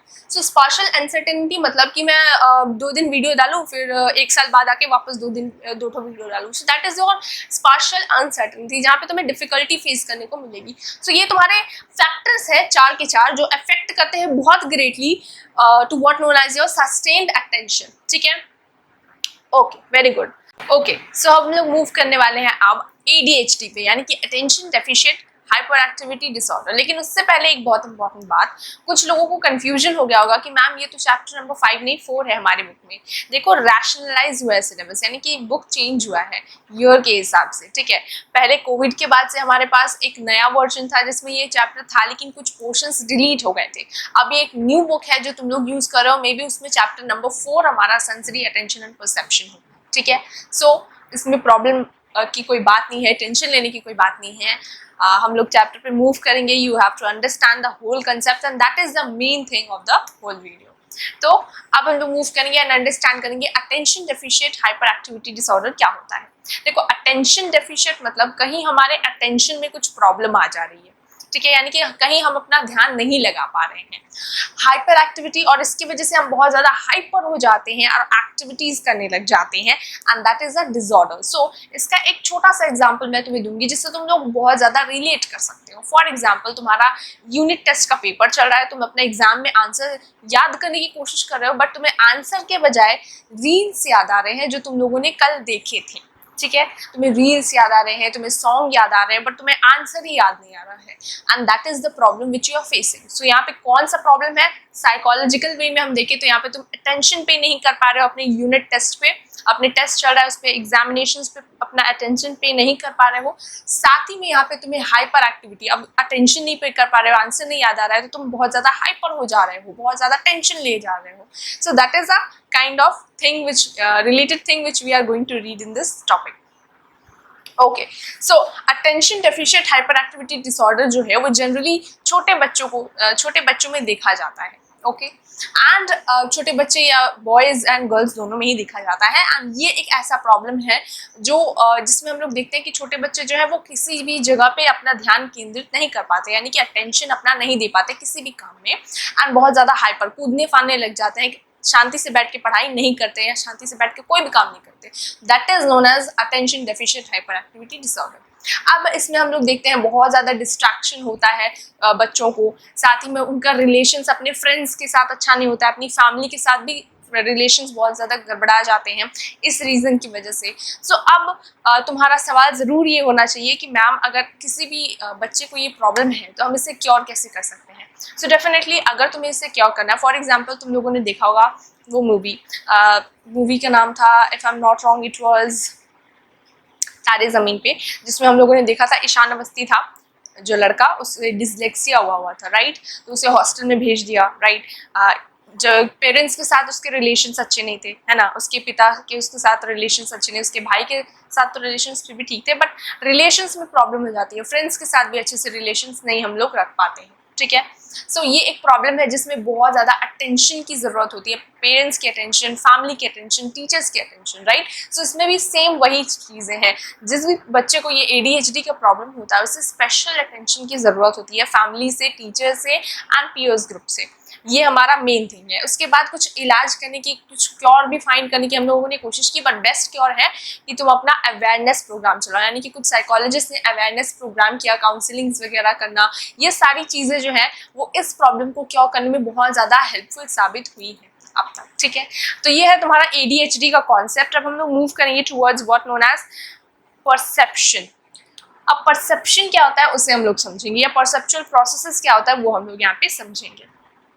देखो परसेप्शन मतलब होता है कि हमारी समझ, हमारी understanding related to our environment, हम अपने आसपास की चीज़ों से कितना ज़्यादा जानकार है, या कितना ज़्यादा हम लोग चीज़ों को जानते हैं अपने आसपास के, that is known as somewhere और the other perception. So perception का डेफिनेशन क्या है, the process by which we recognise, जिस प्रोसेस में हम लोग किसी भी चीज़ को रिकॉग्नाइज करते हैं, किसी भी चीज़ पे ध्यान देते हैं। फॉर एग्जाम्पल इनिशियली मैंने तुम्हें बताया था कि मेरे फ़ोन का एक आवाज़ आया था, फ़ोन में से कोई आवाज़ आया था, मैंने देखा क्या आवाज़ आ रही है, so it was an alarm, ठीक है। तो अब मुझे यहाँ पे समझ में आया कि अरे मेरे फोन का अलार्म बज रहा था जिसकी वजह से मैं डिस्टर्ब हुई। सो मैं यहाँ पे रिकॉग्नाइज करती हूँ इस प्रोसेस में, इंटरप्रेट मतलब अंडरस्टैंड करती हूँ, गिविंग इट अ मीनिंग कि आवाज़ किस चीज़ की आ रही है, ये आवाज़ अलार्म की आ रही है। सो यहाँ पे मैं इंटरप्रेट कर रही हूँ, मीनिंग दे रही हूँ किसी भी इंफॉर्मेशन को जो मेरे सेंस ऑर्गन से आ रही है। मतलब मैंने कानों से अपनी ये अलार्म की आवाज़ सुनी, जब मैंने चेक किया तो I got to know that it was an alarm. So understanding, the process of understanding, interpreting and giving it a particular event को मैं कैसे मीनिंग प्रोवाइड कर रही हूँ, that is known as your perception, ठीक है। कहीं कंफ्यूजन तो नहीं रह गया ना? फॉर एग्जाम्पल देखो, मैं एक और एग्जाम्पल देती हूँ। मैं ये चैप्टर तुम्हें पढ़ा रही हूँ, ठीक है? अब ये चैप्टर तुम कानों से सुन रहे हो, ध्यान दे रहे हो, अटेंशन पे कर रहे हो, राइट? एंड परसेप्शन, इस चैप्टर को समझने के बाद तुम्हारी एक आइडिया बन रहा है, तुम्हारी अंडरस्टैंडिंग फॉर्मेशन हो रही है, that is known as your perception. You are giving, तुम एक जो वीडियो लेक्चर से देखने के बाद जो भी चीज़ें तुम समझ रहे हो, उसे एक मीनिंग प्रोवाइड कर रहे हो कि हाँ भाई, मैम मुझे ये चैप्टर, ये टॉपिक पढ़ा रही थी, मुझे इसका मतलब ये समझ में आया है। So that is known as your perception, understanding as a whole, ठीक है? Then comes your next part. It is also construction of those objects and events from one's own point of view. हमारे point of view से हम क्या समझते हैं, that is your perception. For example, मैंने कुछ देखा, अब उसका मतलब मैं क्या समझती हूँ, that is my own perception. ठीक है? तो perception हमारा अपना view होता है, ठीक है? अब आ जाओ next portions पे, that is your processing approaches in perception. Perception में हमारे कुछ प्रोसेसिंग अप्रोच होते हैं। अब ये क्या मैम, ये ठीक से समझाओ ना, मुझे तो बिल्कुल समझ नहीं आया। देखो, इसका मतलब ये होता है परसेप्शन, यानी कि हम जब भी किसी चीज़ को समझते हैं तो समझने का भी एक प्रोसेस होता है। दो प्रोसेस होते हैं जनरली, जिसे हम फॉलो करते हैं। डिफरेंट पर्सन्स डिफरेंट प्रोसेसेस को इस्तेमाल करते हैं। फॉर एग्जाम्पल, एक बड़ा सा चैप्टर है ये, राइट? अब इसे तुम कैसे याद कर सकते हो? दो मेथड है। पहला मेथड है कि कल तुम्हारा एग्जाम है तो पूरे चैप्टर का वन शॉट देखो और उसके बाद फिर कल एग्जाम देकर आ जाओ, ठीक है? या फिर लेट्स सपोज तुम्हारा एग्जाम अभी एक हफ्ते है, एक हफ्ते बाद तुम्हारा एग्जाम है, तो तुम लोग क्या करोगे, एक एक टॉपिक उठाओगे, एक एक टॉपिक का मीनिंग अलग अलग से समझोगे, and then you will as a whole एक बार फिर से वन शॉट देखोगे ताकि तुम्हारा चैप्टर पूरी तरीके से हो जाए clear, and then you will go for examination. So this is known as your the second process. So first process क्या है कि तुम क्या कर रहे हो, एक ही बार में पूरा चैप्टर को एज अ होल समझ ले रहे हो, और दूसरा प्रोसेस में क्या कर रहे हो, पार्ट्स वाइज हर टॉपिक्स को पार्ट्स में डिवाइड कर रहे हो, एंड उसके बाद पार्ट्स वाइज चीज़ों को समझ रहे हो एज अ होल, ठीक है? अब इसको समझने की प्रयास करते हैं, या कि यहाँ पे क्या लिखा हुआ है। देखो, यहाँ पे लिखा हुआ है दो प्रोसेसिंग अप्रोचेस के बारे में, दो प्रोसेसिंग अप्रोचेस के बारे में। Let me make this better.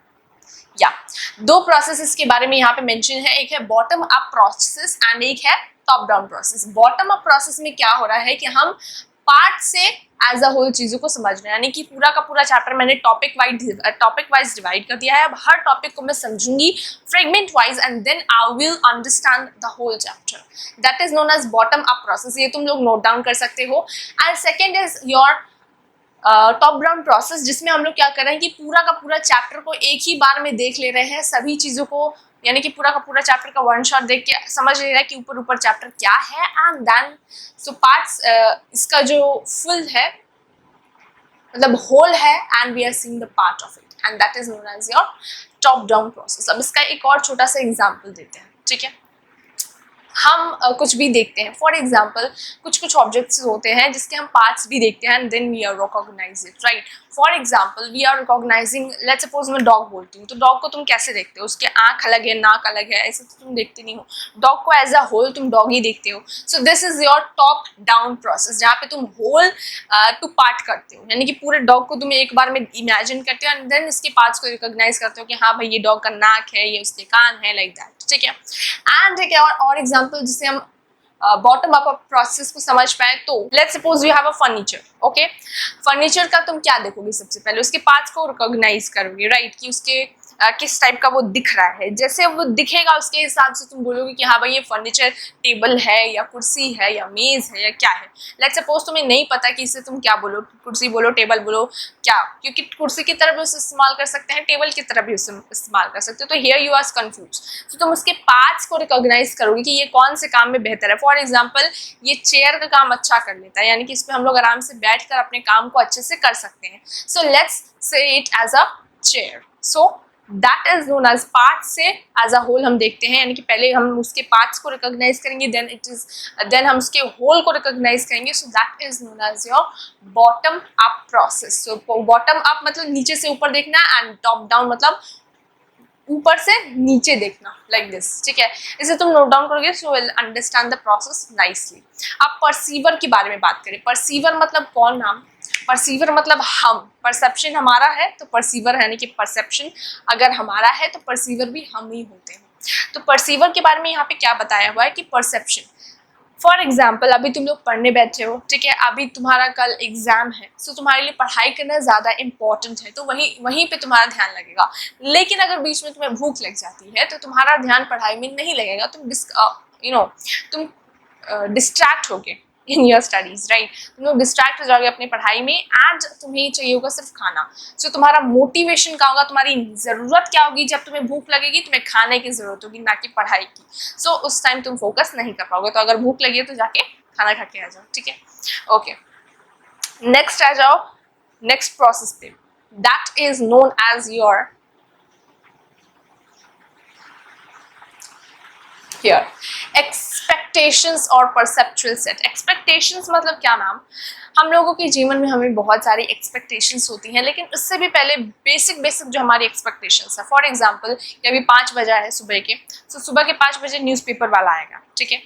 अब उसके अलावा दूध वाला आ सकता है, लेकिन और कोई नहीं आ सकता, ठीक है। तो अब तुम सुबह 5 बजे उठे हुए हो, कुछ काम कर रहे हो, तब तक बेल बजता है, तुम जाते हो, तुम चेक करते हो, you see what known as, तुमको लगता है कि हाँ भाई दूध वाला है, मैं बर्तन लेके जाता हूँ।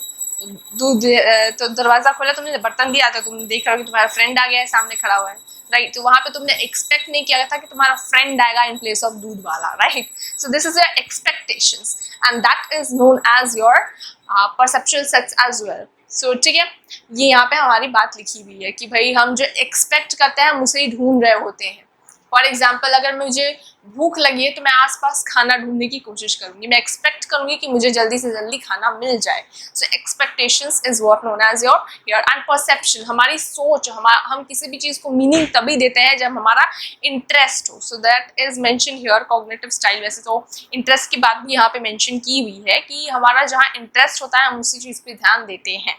फॉर एग्जाम्पल कि तुम लोग जा रहे हो कहीं, ठीक है, अब जब जा रहे हो तो रोड पे बहुत सारे पोस्टर्स लगे हुए, लेकिन तुम्हारा ध्यान हर पोस्टर पे नहीं जाएगा। जहाँ तुम्हारा इंटरेस्ट होगा, तुम्हारे इंटरेस्ट से रिलेटेड चीजें होंगी, वहीं पे तुम्हारा ध्यान जाएगा, उसी को तुम देखोगे और उसी को तुम मीनिंग प्रोवाइड करोगे। हाँ भाई ये तो बास्केटबॉल का या फुटबॉल मैच का कोई लगा हुआ है, मुझे जाना है यहाँ पे, राइट। तो तुम्हारे इंटरेस्ट के हिसाब से जो चीजें होगी उसी पे तुम्हारा ध्यान जाएगा, उसी को तुम मीनिंग दोगे और उसी को तुम परसेप्शन में लाओगे, ठीक है। फॉर एग्जाम्पल मेरा शूट स्टार्ट होने वाला था इस चैप्टर का एंड मैं यहाँ पे अपना चीज़ों को प्रिपेयर कर रही थी।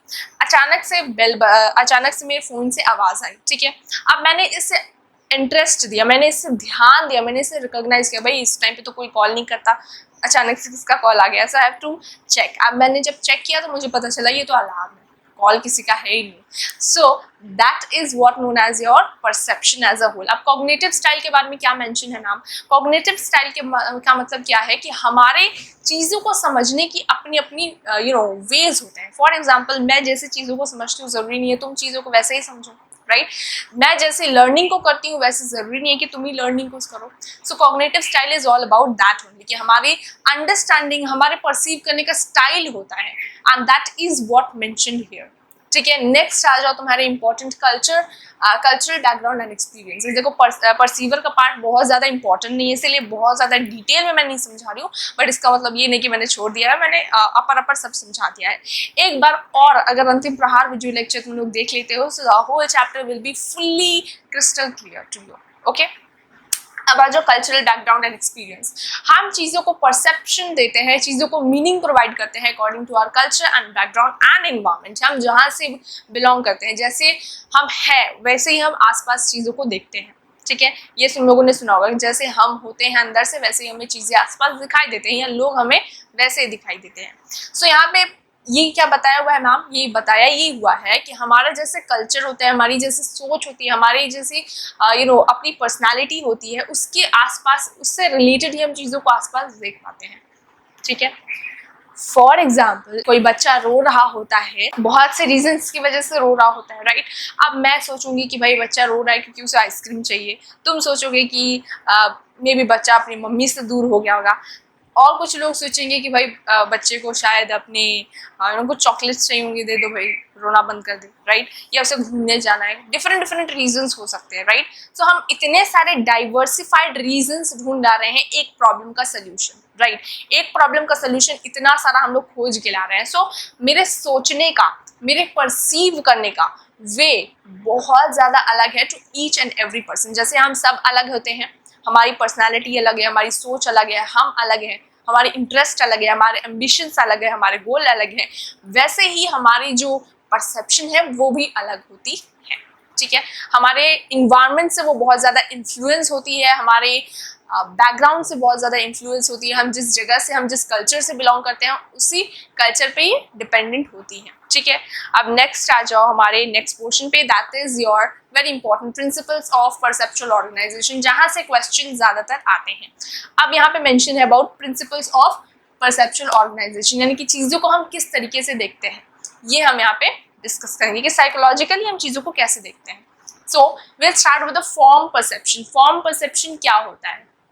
देखो, फॉर्म परसेप्शन मतलब कि हम कोई भी इमेजेस देख रहे हैं, कोई भी विजुअल चीज़ें, अपने आंखों का इस्तेमाल करके बहुत सी चीज़ें हम लोग देखते हैं, राइट।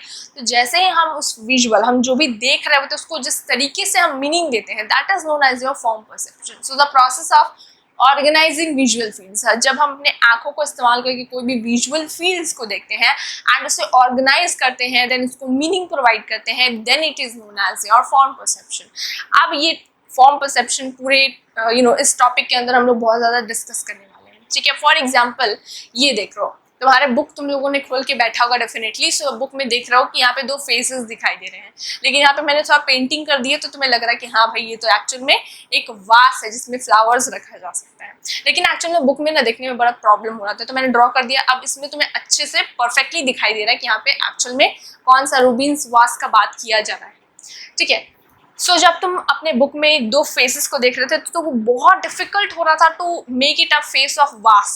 ठीक है, एंड जब तुम ये देख रहे हो तो तुम्हें भरोसा हो रहा है कि हाँ भैया तो ये कोई वास दिया हुआ है, राइट। सो फॉर्म परसेप्शन मतलब जैसे हम चीज़ों को देखते हैं, हम कैसे उसको मीनिंग दे रहे हैं। Generally most of the people, 95% से 98% ऑफ द स्टूडेंट्स जो है मेरे, उन्होंने देखा होगा इमेज का, दो फेसेस ही वो रिकॉग्नाइज कर पा रहे होंगे, उससे ज़्यादा नहीं रिकॉग्नाइज कर पा रहे हैं। मे बी रीड करेंगे रूबिन्स वास, बट उनको समझ नहीं आया होगा। लेकिन जैसे तुम लोगों ने ये देखा, तुम क्लियर हो गया कि भाई तो देख रहे हो तुम्हारे देखने का स्टाइल कैसा है, तुम्हारे अंडरस्टैंडिंग का वे कितना है, ये तुम्हें यहाँ से समझ में आ रहा है। आगे और अच्छे से समझ में आएगा, बहुत इंटरेस्टिंग टॉपिक है। देखो यहाँ पे जेस्टाल्ट साइकोलॉजिस्ट की बात की हुई है, जिन्होंने कुछ प्रिंसिपल्स दिए हैं, कुछ डिस्कशंस की हैं अबाउट दिस पार्ट कि हम जो चीज़ों को देखते हैं तो कैसे देखते हैं। उन्होंने बोला है, जेस्टाल्ट साइकोलॉजिस्ट कौन थे तुम्हें कमेंट सेक्शन में मुझे बताना है, एंड जिन्हें नहीं पता है उन्हें मैं बता देती हूँ। Wertheimer, Kohler and Koffka was gestalt psychologist, जो जेस्टाल्ट साइकोलॉजिस्ट कहलाते हैं। And gestalt psychology is all about हम चीज़ों को कैसे परसीव कर रहे हैं। ठीक है, हम चीज़ों को कैसे परसीव कर रहे होते हैं, हमारा परसेप्शन किस चीज़ पे बेस्ड होता है। हम कुछ भी देखते हैं तो जनरली वो फुल देखते हैं। फॉर एग्जाम्पल, जैसे कि मैंने लास्ट टाइम तुम्हें दिखाया भी हुआ था, if I am not wrong. For example, तुम मुझे देख रहे हो, ठीक है, अब मुझे देख रहे हो तो तुम कैसे देखोगे? तुम देख रहे हो कि भाई मैम ब्लैक टी शर्ट में आई है, ठीक है, उनके हाथ में पेन नहीं है वैसे तो, लेकिन ठीक है, मेरे हाथ में फ़ोन है। ठीक है, सो मैं बोल क्या रही हूँ कि whatever you see it as a whole. For example, तुम मुझे देख रहे हो तो तुम मुझे एज अ होल देख रहे हो, ये नहीं देख रहे हो कि मेरे बाल अलग हैं, मेरी आंखें अलग हैं, मेरे मैं पूरी तरीके से अलग हूँ, मेरे हाथ अलग हो गए, राइट। सो ऐसा कुछ नहीं देख रहे हो। ठीक है, सो ऐसे ही हम जो भी चीज़ों को परसीव कर रहे होते हैं, फॉर एग्जाम्पल कोई ट्री है या आसपास तुम किसी को भी देख रहे हो, मम्मी को देख रहे हो, पापा को देख रहे हो, तो तुम एज अ होल देखते हो। ट्री को भी देखो तो एज अ होल देखते हो, पार्ट्स में नहीं रिकॉग्नाइज करते हो। सो जेस्टाल्ट साइकोलॉजिस्ट जो है उनका परसेप्शन ये, वो बोलते क्या है कि हमारा जो परसेप्शन है, हम चीज़ों को जैसे देखते हैं, कैसे देखते हैं, एज अ होल देखते हैं। ठीक है, जो चीज़ें जैसी दिखती हैं वैसे ही हम उसे देखते हैं, हम उसे डिफरेंट स्टाइल या डिफरेंट वे में नहीं देखते। ये हम यहाँ पे हमारे जेस्टाल्ट साइकोलॉजिस्ट बोलना चाह रहे हैं। एंड यहाँ पे एक बहुत इंपॉर्टेंट पार्ट दिया हुआ है, हमारा फिगर ग्राउंड कॉन्सेप्ट, जिसे तुम लोग एक बार ही रीड कर लेना, बहुत आसान है। फिगर जो होता है एंड ग्राउंड जो होता है उसके बारे में, जैसे कि ग्राउंड मेरा क्या है, ये वाइट पेज मेरा ग्राउंड हो गया, बैकग्राउंड हो गया, एंड फिगर उस पर जो लिखा हुआ है, उस पर जो ड्रॉन है, दैट इज माई फिगर। ठीक है, अब हमारा ध्यान किस पे जाता है, हमारा ध्यान फिगर्स पे जाता है रादर देन बैकग्राउंड। हम बैकग्राउंड को नहीं देखते हैं, हम देखते हैं ज़्यादातर फिगर को। तुम राइटिंग्स को देख रहे हो या फिर तुम वाइट सरफेस को देख रहे हो, that also you can recognise. Then हम यहाँ पे बात करते हैं कि फिगर जो है बहुत ज़्यादा ऑर्गेनाइज होता है, बैकग्राउंड जो है वो ऑर्गेनाइज नहीं होता है। फिगर को हम लोग एक डेफिनेट फॉर्म में, एक डेफिनेट शेप में देखते हैं, बट बैकग्राउंड का कोई शेप नहीं होता, वो कैसा भी हो सकता है।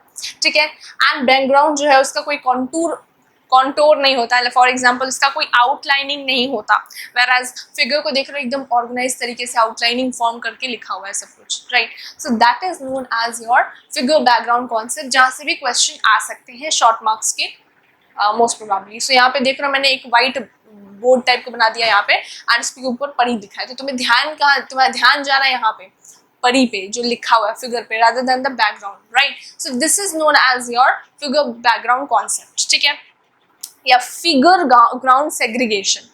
अब नेक्स्ट आ जाओ,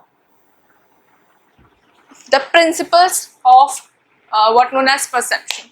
सो प्रिंसिपल्स ऑफ परसेप्शन से क्वेश्चंस आ जाते हैं, ठीक है। अब प्रिंसिपल्स ऑफ परसेप्शन को ऐसे समझो कि भाई ये डॉट्स देख रहे हो, तुम अपनी आंखों से देख रहे हो, डेफिनेटली बुक में देखो एक बारी तो ज़्यादा अच्छे से समझ में आएगा। तुम लोग जब देख रहे हो तो इससे तुम देखोगे as a group formation, right. ये भाई ये जो दो दो डॉट्स हैं ये ग्रुप बना रहे हैं, right. So this is the way of perception, ऐसे तुम देखते हो चीज़ों को, राइट। सो अब यहाँ पे क्या है कि ऑब्जेक्ट्स जो हैं वो थोड़े पास पास खड़े हैं, ठीक है, ये दोनों डॉट्स पास पास खड़े हैं, एंड इसे हम लोग देख रहे हैं एज अ सब कोई। मेरे साथ बहुत से स्टूडेंट्स जो हैं वो इसे ऐसे देखेंगे कि भाई ये तो ग्रुप फॉर्म कर रहा है, right. So this is the way of perception, इसे हम बोलते हैं प्रिंसिपल ऑफ प्रॉक्सिमिटी। नेक्स्ट है हमारा प्रिंसिपल ऑफ सिमिलैरिटी, जहाँ पे हम देख रहे हैं कि भाई सर्कल है स्क्वायर है, सर्कल है स्क्वायर है, तो मेरे हिसाब से सर्कल जो है वो एक अलग ही ग्रुप बना रहे हैं एंड स्क्वायर्स एक अलग ग्रुप बना रहे हैं, ठीक है। So that is known as your principle of similarity. जो सिमिलर दिख रहे हैं वो एक ग्रुप में हम लोग डाल दे रहे हैं, ठीक है। फॉर एग्जाम्पल मेरी ये एक लड़की है, ये एक लड़की है, लेट्स सपोज ये एक लड़की है, ये एक लड़की है, दोनों एक जैसे दिखती है तो हम इसे बहन मान लेंगे, ये दोनों बहन ही जैसी हैं, अगर हम उसे जानते ना हो तो ये दोनों बहन है, क्यों? बिकॉज वो एक जैसी दिखती हैं। So this is known as your kind of principle of similarity, जैसे हम रिकॉग्नाइज करते हैं या देखते हैं। सो यहाँ पे हम अपने ही देखने के स्टाइल को समझने की कोशिश कर रहे हैं, ठीक है। अब ये समझो प्रिंसिपल ऑफ कॉन्टिन्यूटी। कॉन्टिन्यूटी का प्रिंसिपल क्या है कि भाई हाँ बहुत सी चीज़ों को हम ऐसे रिकॉग्नाइज करते हैं कि वो कंटिन्यूअस चल रहे हैं, बट जनरली वो कंटिन्यूअस नहीं होते हैं। फॉर एग्जांपल यहाँ पे तुम देख रहे हो ये जो तुम्हारे कंटिन्यूटी का डायग्राम बना हुआ है तुम्हारे बुक में, तुम इसे कंटिन्यूअस देख रहे हो, ऐसे नहीं देख रहे हो कि भाई ये एक पार्ट है, ये एक पार्ट है, ये एक पार्ट है, ये एक पार्ट है ना, right. So this is the principle of continuity. देख रहे हो कि तुम्हारा नजरिया कैसा है, तुम चीज़ों को कैसे रिकॉग्नाइज करते हो, and that is a kind of principle. इसी तरीके से तुम लोग अभी तक देखते आए हो क्या जनरली। प्रिंसिपल ऑफ स्मॉलनेस, अब ये वाला तुम लोग डायग्राम देखो, इसमें तुम लोग क्या देख रहे हो, जो स्मॉलर एरियाज हैं that is tend to be figures against the larger background। ये white तुम्हें बैकग्राउंड दिख रहा होगा, एंड ये जो है ये तुम्हें ब्लैक कलर का ये फिगर दिख रहा होगा, एंड हाईलाइटेड पोर्शन ज्यादातर तुम्हें ये दिख रहा होगा, राइट। ये जो ब्लैक वाला पोर्शन है ये तुम्हें हाईलाइट होता हुआ, यानी कि तुम्हारे आंखों को ज्यादा दिखाई देगा ये, एंड ये तुम्हें फिगर की तरह दिख रहा होगा, tending to have smaller areas, कि इनके पास स्मॉलर एरियाज है देन दैट ऑफ, मतलब है तो ये इक्वल, बट तुम्हें दिखेगा कि भाई ये जो है ये ज्यादा छोटा है, ठीक है। And that is the kind of what known as principle of smallness. Next आ जाओ इस पे, ये बहुत ज्यादा अजीब लग रहे हैं, इजंट? अब ये अजीब लग तो रहे हैं, लेकिन इसका क्या मतलब है नाम देखो। The principle suggest that symmetrical areas, अब जो symmetrical areas tend to be more seen as figures against the asymmetrical background. अगर मैं इसमें कोई परफेक्ट शेप देखूं, फॉर एग्जांपल लेट्स सपोज ये कुछ स्क्वेरिश टाइप का लग रहा है, ठीक है, एंड ऊपर से अलग सा अजीब सा ये बना दिया गया है। अब इसे मैं एक शेप की तरह देखूंगी, एंड इसे मैं अजीब सा एसिमेट्रिकल कुछ बोल दूंगी, ठीक है, फिर इसे भी मैं एक शेप की तरह रिकॉग्नाइज करूँ। So this is what known as your looking way, ठीक है। ये तुम रिकॉग्नाइज कर नहीं पा रहे हो कि ये एक्चुअल में है क्या ये लैम्प है या क्या है, एज अ होल तुम अंडरस्टैंड नहीं कर पा रहे हो, बट ब्रेक्स में पार्ट में डिवाइड करके तुम इसको समझने की कोशिश कर रहे हो, right. So this is the principle of symmetry. Next आ जाओ प्रिंसिपल ऑफ सराउंडेडनेस, जो डेफिनेटली तुम्हारा बहुत फेवरेट होगा, बिकॉज बुक में इसे समझ पाना मुश्किल है। जैसे ही मैंने ये बना दिया, अब तुम्हें समझ में आ रहा है, यहाँ पे तो मैम लिफ्ट लिखा था, मैंने तो ध्यान ही नहीं दिया। So according to this principle हम जो एरियाज देख रहे थे tend to perceive as a figure, तो हम जो यहाँ पे देख रहे थे पहले इनिशियली इससे बनाने से पहले हमें जो दिख रहा था ब्लैक ब्लैक, वो हमें लग रहा था हाँ कोई फिगर बनाया हुआ है अजीब सा जिसको मैं समझ नहीं पा रहा हूँ, एंड इसके अगेंस्ट व्हाइट बैकग्राउंड दिख रहा है, राइट। बट जैसे ही मैंने इसे ड्रॉ कर दिया, आप तुम्हें समझ में आ रहा है कि यहाँ पे तो एक्चुअल में लिफ्ट लिखा हुआ था। तो हम परसीव ही ऐसे करते हैं कि जो हमें बहुत ज़्यादा समझ या दिखाई नहीं देता उस पर हम ध्यान नहीं देते हैं, जो दिखाई आसानी से देता है उस पर हम लोग आसानी से देख पाते हैं, like that kind of. Okay, अब प्रिंसिपल ऑफ क्लोजर की बात करें, सो यहाँ पे मैंने ज्वाइन कर दिया, राइट। मेरे दिमाग ने भी कुछ ऐसे ही ज्वाइन किया था, जैसे ही मैंने पहली बार इस शेप को देखा था मेरे दिमाग ने ऐसे ही ज्वाइन कर लिया कि भाई ये तो ट्रायंगल है, ठीक है। लेकिन ज़रूरी नहीं कि वो ट्राइंगल हो, उसमें मैं वो उससे कुछ और भी डायग्राम्स बना सकते हो, कुछ ऐसे करके कुछ अलग डिज़ाइन का शेप भी दे सकते हैं तुम उसे। लेकिन हमारा दिमाग ने क्या किया, हमारे दिमाग ने इसे ज्वाइन करके एक स्क्वायर बना दिया, ज्वाइन करके एक ट्राइंगल बना दिया, एंड इसे हम लोग ज्वाइन करके अगेन स्क्वायर बना देंगे। So this is a kind of perception का प्रिंसिपल, जैसे हम देखते हैं, the way of our perceiving things, जो यहाँ पे तुम्हें समझ में आया। नेक्स्ट आ जाओ भाई हमारे परसेप्शन के बारे में और ज़्यादा डिस्कशन करते हैं, that is perception of space, depth and distance. हम जो भी परसेप्शन देते हैं, परसेप्शन मतलब क्या कि हम अपनी आंखों का इस्तेमाल करते हैं, चीज़ों को देखते हैं और अंडरस्टैंडिंग करते हैं, इसको मीनिंग प्रोवाइड करते हैं। सो परसेप्शन जो है स्पेस, डेप्थ एंड डिस्टेंस से रिलेटेड होता है। कैसे रिलेटेड होता है? हम चीज़ों को देखते हैं, चीज़ों के बीच में कितना स्पेस है उससे रिलेटेड हम ग्रुप फॉर्मेशन करते हैं, चीज़ों में कितना डिस्टेंस है उसके हिसाब से हम सोच अपनी बनाते हैं, गहराई कितनी है चीज़ों में, तो उससे रिलेटेड हमारी जो सोच है, हमारे जो परसेप्शन है वो इन्फ्लुएंस होता है। अब क्या बोल रही हूँ मैं वो आगे तुम्हें क्लियर होगा। यहाँ पर आ जाओ, इसके अंदर तुम दो मेन चीज़ों को पढ़ने वाले हो, मोनोक्यूलर और psychological cues and binocular cues. Monocular cues मतलब वो क्यूज जो हम एक आंख से भी देख सकते हैं, एक आंखों को यूज करोगे तो you can see it. But binocular cues मतलब कि दोनों आंखों को इस्तेमाल करोगे तभी चीजों को देख पाओगे, ठीक है। तो monocular means one and binocular means two, इससे तुम्हें ध्यान रह सकता है। सो मोनोक्यूलर क्यूज, एक आंख को इस्तेमाल करके तुम इस चीज को देख सकते हो कि ये कौन सा ड्राइंग है। लेकिन अब दिख क्या रहा है कि भाई ये यहाँ पर मैं खड़ी हूँ तो मुझे ये बहुत ज़्यादा गैप दिख रहा है, लेकिन जैसे ही मैं यहाँ पे खड़ी होकर आगे देखती हूँ तो मुझे दिखाई दे रहा है कि भैया तो कहीं जाके ये जंगल मीट हो रहा है at a point, but actual में ये कहीं मीट नहीं हो रहा है, बट हमें दिखाई ऐसा दे रहा होता है। एक आंख से देखो चाहे दोनों आंख से देखो तुम्हें यही चीज़ दिखाई देने वाली है, right. So this is the example of monocular cues. The above picture will make you understand some monocular cues, यानी कि इंटरपोजिशन या रिलेटिव साइज तुम देख पा रहे हो। अब ये क्या है, कुछ एक्चुअल में प्रॉपर्टीज हैं जो कि रिलेटेड होती हैं। फॉर एग्जाम्पल मेरी फ्रेंड मुझसे कितनी डिस्टेंस पर खड़ी है, मेरी फ्रेंड मेरे पास खड़ी होगी अगर, तो वो मुझे लंबी दिखाई देगी, लेकिन अगर वो मुझसे दूर जाती है तो वो मुझे छोटी दिखाई देती है। फॉर एग्जाम्पल मैं यहाँ हुआ और मेरी फ्रेंड एकदम वहाँ खड़ी है तो मुझे लगा कि अरे ये तो छोटी है, बट एक्चुअल में मैं जानती हूँ कि इसका साइज जो है वो सेम ही है, right. So this is what known as relative size. Interposition मतलब कि ओवरलैप कर देते हैं, कोई एक चीज है उसके ऊपर सामने से कोई दूसरा चीज रखते हो तो जो पीछे दिख रहा है वो छोटा हो जाता है एंड जो सामने दिखाई देता है वो बड़ा दिखाई दे रहा होता है। फॉर एग्जाम्पल ये पीछे है बोर्ड, राइट, तो ये छोटा दिखाई दे रहा है बट एक्चुअल में छोटा नहीं है, ठीक है। एंड मैं आगे हूँ तो मैं तुम्हें ज्यादा बड़ी लग रही हूँ comparatively, right. So this is overlapping. And linear perspective की बात करें तो हम यहाँ पे खड़े हैं, भाई रेलवे ट्रैक तुम लोगों ने देखा होगा, रेलवे ट्रैक के सामने कभी खड़ा मत होना, वैसे मैं एग्जांपल दे रही हूँ। रेलवे ट्रैक को यहाँ से देखोगे तो तुम्हें दिखेगा कि भाई ये तो बहुत चौड़ा है, लेकिन जैसे यहाँ पे खड़ा होकर तुम देखोगे आगे की तरफ तुम्हें दिखेगा कि ये मीट हो रहा है रेलवे ट्रैक, दोनों रेलवे ट्रैक कहीं मीट कर रहा है, बट एक्चुअल में वी ऑल्सो नो कि ये कहीं मीट नहीं कर रहे हैं। Then we are coming to the next part, that is aerial perception. Aerial perception की बात करें तो अगर हम अपने तुम लोगों ने ध्यान दिया होगा कि विंटर्स के सीजन में, सो विंटर सीजन में हम जब भी अपने बालकनी में या दरवाजे पे बालकनी में या छत पे खड़े होते हैं, टेरेस पे, सो व्हाट वी सी कि हम बहुत ज़्यादा दूर डिस्टेंट ऑब्जेक्ट्स को बहुत ब्लरी देखते हैं। क्यों? बिकॉज एयर के जो पार्टिकल्स है उसमें बहुत ज़्यादा डस्ट होता है, इसकी वजह से हम बहुत ज़्यादा दूर तक ऑब्जेक्ट्स को क्लियरली नहीं देख पाते हैं। So that is aerial perception, जो तुम अपने दोनों आँख से भी देख सकते हो, एक आँख से भी ऑब्जर्व कर सकते हो, the same thing. Light and shade, अब लाइट किसी चीज़ में है और किसी चीज़ में शेड है तो तुम्हें लाइट वाली चीज़ें ज़्यादा दिखाई देती हैं, ब्राइट वाली चीज़ें ज़्यादा दिखाई देती हैं, ठीक है। अब मैं अंधेरे में खड़ी हूँ, मैं लेट्स सपोज मैं कोई भी ऑब्जेक्ट लेके खड़ी हूँ साथ में, वो मुझे काला ही दिखेगा, लेकिन अगर मैं सनलाइट में खड़ी हूँ तो वो उसका कलर जो है, लेट्स सपोज मैं कोई ड्रेस पहनी हूँ, ठीक है, that's dress is actually black in colour, अब मैं सनलाइट में खड़ी हूँ तो भी ब्लैक ही है ये, एंड लाइट बंद कर दूँ हर जगह, रूम में अंधेरा हो जाता तभी मैं ब्लैक ही ड्रेस पहनी हुई हूँ, right. So that is light and shade. Relative height and textual gradient, ये भी बहुत आसान है। रिलेटिव हाइट मतलब कि हमारा जो क्लोज चीज़ें खड़ी होती है वो हमें परसीव होती है, the larger objects are perceived as closer. जब भी कोई भी बड़ा ऑब्जेक्ट हम देखते हैं तो हमें ऐसा परसीव होता है कि वो हमारे सामने खड़ा है, स्मॉलर जो है वो हमसे दूर खड़ा है, right. So that is relative height. Then comes your textual gradients, हम टेक्सचुअल ग्रेडियंट की बात करें तो यहाँ पे दिख रहा है हमें टेक्सचर, इसके टेक्सचर की वजह से मैं इधर इसे बहुत दूर तक देख पा रही हूँ, बट रेलवे ट्रैक्स को इतनी दूर तक मैं नहीं देख पाऊंगी, so that is your textual gradient.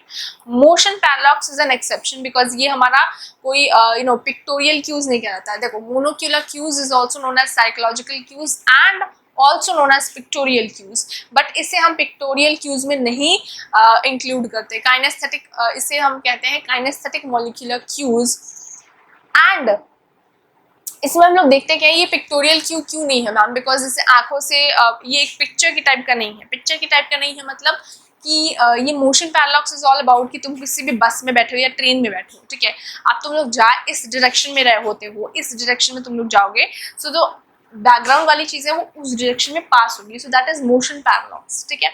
Motion parallax को हम लोग पिक्टोरियल क्यू नहीं कहते हैं, ठीक है। देन आ जाओ बाइनोक्यूलर क्यूज में, उसके भी कुछ प्रॉपर्टीज होती हैं। बाइनोक्यूलर क्यूज मींस इसमें डेप्थ, इसमें 3 डायमेंशंस होते हैं, इसमें गहराई हम देखते हैं, इसमें डिस्टेंस देखते हैं, इसमें साथ में हम लोग क्या देखते हैं, तुम लोग कमेंट सेक्शन में बताना, ठीक है। तीनों डायमेंशंस को देखने की कोशिश करते हैं बाइनोक्यूलर क्यूज के थ्रू, यानी कि अपने दोनों आंखों को इस्तेमाल करते हुए। अब इसके कुछ प्रॉपर्टीज होते हैं, फॉर एग्जांपल रेटिनल और बाइनोक्यूलर डिस्पेरिटी। हमारे आंखों में ना कुछ डिस्टेंस है, दोनों आंखों के बीच में कुछ डिस्टेंस होती है, that is actually 6.5 centimetres, and उस डिस्टेंस की वजह से हम चीज़ों को परफेक्टली नहीं देख पाते हैं। मतलब एक आंख से जितनी प्रॉपर्ली तुम देख सकते हो, दूसरे आंख से उतने ही प्रॉपर्ली एंड क्लियरली तुम्हें नहीं दिखेगा। मतलब दोनों आंखों को इस्तेमाल करके देखोगे तो perfectly everything will be C.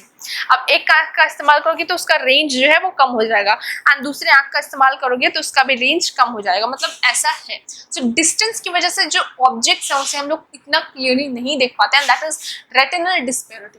And then comes your next portion which is convergence, जहाँ पे ऑब्जेक्ट जो है वो moves further away from the observer. When we see a nearby object, our eyes converge inwards in order to bring the image of Fourier of each eye, यानी कि हम जब भी कोई चीज़ को ऑब्जेक्ट को देखते हैं तो हम कन्वर्ज करते हैं, हमारी आंखें जो है वो अपने आप को कन्वर्ज करती है to see it properly and nicely, ठीक है, and that is known as what more convergence. Next आ जाओ अकोमोडेशन में। अकोमोडेशन इज ऑल अबाउट जब हम अपने आंखों के सामने बहुत से पास अगर कोई ऑब्जेक्ट को रख देंगे तो हमारे मसल्स कॉन्ट्राडिक्ट करेंगे, तो हमारे सिलेरी मसल्स को बहुत ज़्यादा कॉन्ट्राडिक्शन करना होगा, एंड डिफिकल्टी होगी हमें बहुत ज़्यादा पास वाले ऑब्जेक्ट को देखने में, एंड वही वो ऑब्जेक्ट मुझसे दूर हो जाए तो मुझे उसे देखने में एक क्लियर मतलब बेटर फील होगा then that of it. So relaxation यहाँ पे हमारे सिलेरी मसल्स का हो रहा होता है, and that is known as your accommodation. Next है हमारा परसेप्चुअल कॉन्स्टेंसीज, जो कि अगेन इंपॉर्टेंट है, क्वेश्चंस यहाँ से आ सकते हैं, वो भी 6 मार्क्स के भी आ सकते हैं, हम लोग गारंटी नहीं लेते हैं यहाँ पे, ठीक है, लेकिन क्वेश्चन जरूर आते हैं because it is important part. Perceptual constituency की बात करें तो साइज कॉन्स्टेंसी, देखो कॉन्स्टेंसीज मतलब कि कुछ ऐसा है जो हमें पता है कि है बट हम मिसकंसेप्ट कर लेते हैं। मतलब मुझे पता है कि मेरी फ्रेंड जो है वो 4 फुट की है, लेट्स सपोज मेरी फ्रेंड 4 फुट की है, मुझे पता है, लेकिन अगर वो मुझसे दूर खड़ी होती है तो मुझे लगता है कि भाई ये तो 2 फुट की लग रही है, नहीं मैं बहुत दूसरे से देखूँ तो। सो दैट इज मुझे पता है कि उसका हाइट कितना है, बट मेरी आंखें जो है वो थोड़ा गलत परसीव कर ले रही है। साइज कॉन्स्टेंसी मतलब वही कि मेरे को पता है कि मेरी फ्रेंड का साइज कितना है, बट यहाँ पे मैं मिसकंसेप्ट कर लेती हूँ, ठीक है, मुझे मिसअंडरस्टैंडिंग हो जाती है परसीव करने में। Shape constituency is all about जहाँ पे मुझे शेप से रिलेटेड, फॉर एग्जाम्पल मैं प्लेट को ऐसे देख रही हूँ, प्लेट यहाँ पे रखा हुआ है, मैं ऐसे देख रही हूँ तो भाई हाँ सर्कल शेप का प्लेट है, लेकिन मैं लेट्स सपोज मैं प्लेट से खेल रही हूँ, मैं प्लेट को टेढ़ा करके उसके कॉर्नर से देख रही हूँ, सो मुझे प्लेट का साइज जो है, प्लेट का शेप जो है, टू बी मोर स्पेसिफिक, वो अलग दिखेगा, ठीक है, वो बहुत ज़्यादा लार्ज दिखेगा उसका शेप एंड डिफरेंट हो जाएगा, ठीक है, पहले वो सर्कल था बट वो अब सर्कल नहीं, वो कुछ अलग ही शेप दिख रहा है, ठीक है, साइड कॉर्नर से देखो तो यहाँ पे शेप कॉन्स्टेंसी हो जाती है। एंड यहाँ पे हमारी ब्राइटनेस कॉन्स्टेंसी, जैसे कि मैंने बताया था अभी थोड़ी देर पहले कि कोई भी ऑब्जेक्ट सनलाइट में उसका कलर ब्लैक है तो डार्कनेस में उसका कलर चेंज नहीं हो जाएगा, बट हमें कलर चेंज होता हुआ दिख जाता है। फॉर एग्जाम्पल मैं बॉटल ही ले लूँ कोई भी, तो वो बॉटल जो है लेट्स सपोज येलो बॉटल है, ठीक है, वो लाइट में भी येलो कलर का है, डार्क में उसका कलर ही नहीं दिखेगा, तो इट डजंट मीन्स कि उसका ब्लैक में डार्कनेस में उसका कलर चेंज हो रहा है। So this is your brightness constancies. Okay, then आता है हमारा इल्यूजन, जहाँ पे हम मिसकंसेप्शन या मिस इंटरप्रिटेशन कर लेते हैं। फॉर एग्जाम्पल तुम किसी भी रूम में बंद हो जाओ, या बंद कर देता है कोई तुम्हें किसी रूम में। देन क्या होता है ना कि कोई रस्सी वगैरह टाइप का ऑब्जेक्ट होता है जो तुम्हारे पैर के आसपास आ जाता है, तुम्हें लगता है कि भाई ये तो सांप है, oh my God, like that, तुम लोग चिल्लाने लग जाते हो, ठीक है। सो ये तुम्हारा मिसकंसेप्शन है, तुम्हारा डार्कनेस है, तुम्हें अच्छे से दिखाई नहीं दे रहा, बट जरूरी है कि वो सांप है, वो रस्सी हो सकती है, वो कोई और ऑब्जेक्ट हो सकती है, ठीक है। सो यहाँ पे जब तुम्हारा अंडरस्टैंडिंग, तुम कुछ गलत समझ लेते हो, ठीक है, या मिसकंसेप्ट या मिस अंडरस्टैंडिंग कर लेते हो, तो that is known as your illusions. जब तुम्हारी सेंस ऑर्गन्स जब है गलत चीजों को गलत तरीके से देख या समझ लेती है, that is known as your illusions. For example यहाँ आ जाओ, ये दो ठो लाइन है, ठीक है। अब तुम इन दोनों में से बताओ कौन सा बड़ा लग रहा है। Definitely most of the students बोलेंगे मैम ये वाला बड़ा है, बी वाला। क्यों बड़ा है भाई? दोनों का साइज तो एक ही है, ये भी 5 सेंटीमीटर, ये भी 5 सेंटीमीटर, तुम्हें बड़ा क्यों लग रहा है? This is because of your miss interpretation, तुम इसे इंटरप्रेट गलत कर दे रहे हो। यहाँ पे ये एरोज ही तो मैंने चेंज किए हैं ना, फिर भी तुम यहाँ पे मिसकंसेप्शन या मिसअंडरस्टैंड कर ले रहे हो just because of your eyes, right. So this is known as your misconception, इसे हम लोग ज्योमेट्रिकल इल्यूजन बोलते हैं या मुलर-लायर इल्यूजन बोलते हैं। देन नेक्स्ट आ जाओ यहाँ पे, ये दोनों, बताओ इन दोनों में से कौन सा बड़ा है? मोस्ट ऑफ द स्टूडेंट्स मुझे बोलेंगे कि मैम ये तो ये वाला बड़ा लग रहा है। आंखों से देखो भाई, पढ़ो मत, बिना पढ़े बताओ कि कौन सा बड़ा लग रहा है, तो ये वाला बड़ा लगेगा तुम्हें, ठीक है। एंड जैसे हम लोग देखो, ये भी 5 सेंटीमीटर है, ये भी 5 सेंटीमीटर, बट बड़ा तुम्हें ये वाला लग रहा है। Why? Because of the vertical horizontal illusion, इससे भी तुम मिस इंटरप्रेट कर रहे हो, ठीक है, मिसअंडरस्टैंड कर रहे हो, to be more specific. Next आ जाओ apparent movement illusion. Apparent movement illusion का मतलब क्या है कि इल्यूजन जो कि एक्सपीरियंस किया जाता है motionless, when motionless picture. For example movie देख रहे हो तुम, मूवी में एकदम घुसे हुए हो, मूवी में दमादोड़ एक्शन चल रहा है, बहुत ही सस्पेंस चल रहा है, एक्शन चल रहा है।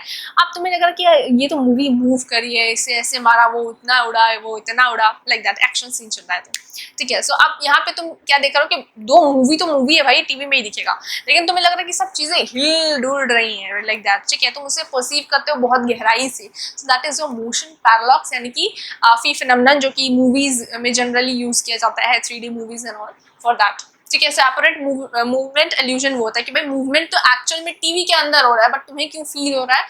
Because of this apparent movement illusion की वजह से। नेक्स्ट आ जाओ, सोशल कल्चरल इन्फ्लुएंस और परसेप्शन। हमारा परसेप्शन में, हमारी अंडरस्टैंडिंग में, हमारा सोसाइटी का, हमारे इन्वायरमेंट का क्या रोल होता है, that is the thing. For example, बहुत से लोगों को वर्टिकल वाला वर्टिकल हॉराइजॉन्टल इल्यूजन्स होता है, तो बहुत से लोगों को हमारा बहुत से क्षेत्र में रहने वाले लोगों को हमें मुलर-लायर इल्यूजन्स देखने को मिलता है। सो ये जो इल्यूजन्स है, ये जो मिसकंसेप्शन का कंसेप्ट है, ये डिफरेंट रीजन में डिफरेंट देखा जाता है, and that is all mentioned here. And generally यहाँ से क्वेश्चंस नहीं आते हैं, बहुत इंपॉर्टेंट पार्ट नहीं है, बट ये नहीं कहूँगी पढ़ना मत, बहुत अंडरस्टैंडिंग के लिए this is again very important. अब एक चैप्टर का एक स्नैप रिकैप करते हैं, so as to give it a end, because topics तो कंप्लीट हो गए हैं, बट एक बार क्विक रिकैप देना बहुत इंपॉर्टेंट है, ठीक है। So let's have a quick recap just फटाफट से।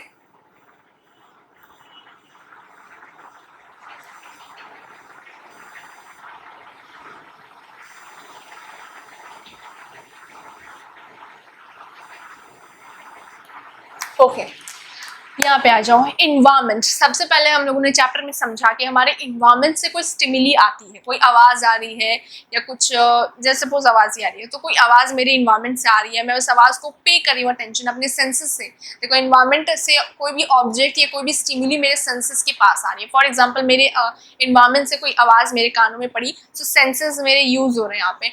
अब जैसे ही मैं उसे अटेंशन पे करती हूँ, फॉर एग्जाम्पल मैंने इस केस में सबसे पहले मैंने अटेंशन पे किया था टू द वॉइस, में भी मुझे लगा कि ये कॉल वगैरह होगा कोई इंपॉर्टेंट, सो मैंने यहाँ पे अटेंशन पे किया। देन यहाँ पे मेरा न्यूरॉन्स, अब जैसे ही मैंने किसी चीज़ पे अटेंशन पे किया, मेरा ध्यान वहाँ गया, मैं देखने को भागी कि ये क्या है, ठीक है। सो ये जो अटेंशन पे करने का प्रोसेस होता है, यहाँ पे मेरे दिमाग में जो, मेरे बॉडी के अंदर जो न्यूरॉन्स है, वो इन्फॉर्मेशन ब्रेन तक पहुँचाते हैं। फॉर एग्जाम्पल, मैं सामने बोर्ड पे लिखा हुआ चीज़ है, मैं कोई पढ़ने की, लेट्स सपोज ये लिखा हुआ है, मैं पढ़ने की कोशिश कर रही हूँ, ठीक है। अब मैं पढ़ने की कोशिश कर रही हूँ तो ये इन्वायरमेंट, ये कोई स्टिमुली है, इन्वायरमेंट से आ रही स्टिमुली, मुझे इसको देखना है, मैं इसे सेंसेस के थ्रू देख रही हूँ, मैं इसे अटेंड कर रही हूँ, मैं अब अपने दिमाग से पूछ रही हूँ क्या लिखा है, क्या लिखा है, क्या लिखा है। तो न्यूरॉन्स जो है इन्फॉर्मेशन मेरे ब्रेन तक पहुंचाने कि भाई ये क्या लिखा है, पढ़ो, बताओ, पढ़ो जरा। तो मेरा ब्रेन पढ़ता है कि हाँ भाई ये तो बैकग्राउंड लिखा है। अब ब्रेन जो है वो सेंट्रल नर्वस सिस्टम CNS से पूछता है कि भाई ये बताओ कि ये बैकग्राउंड का मतलब क्या होता है।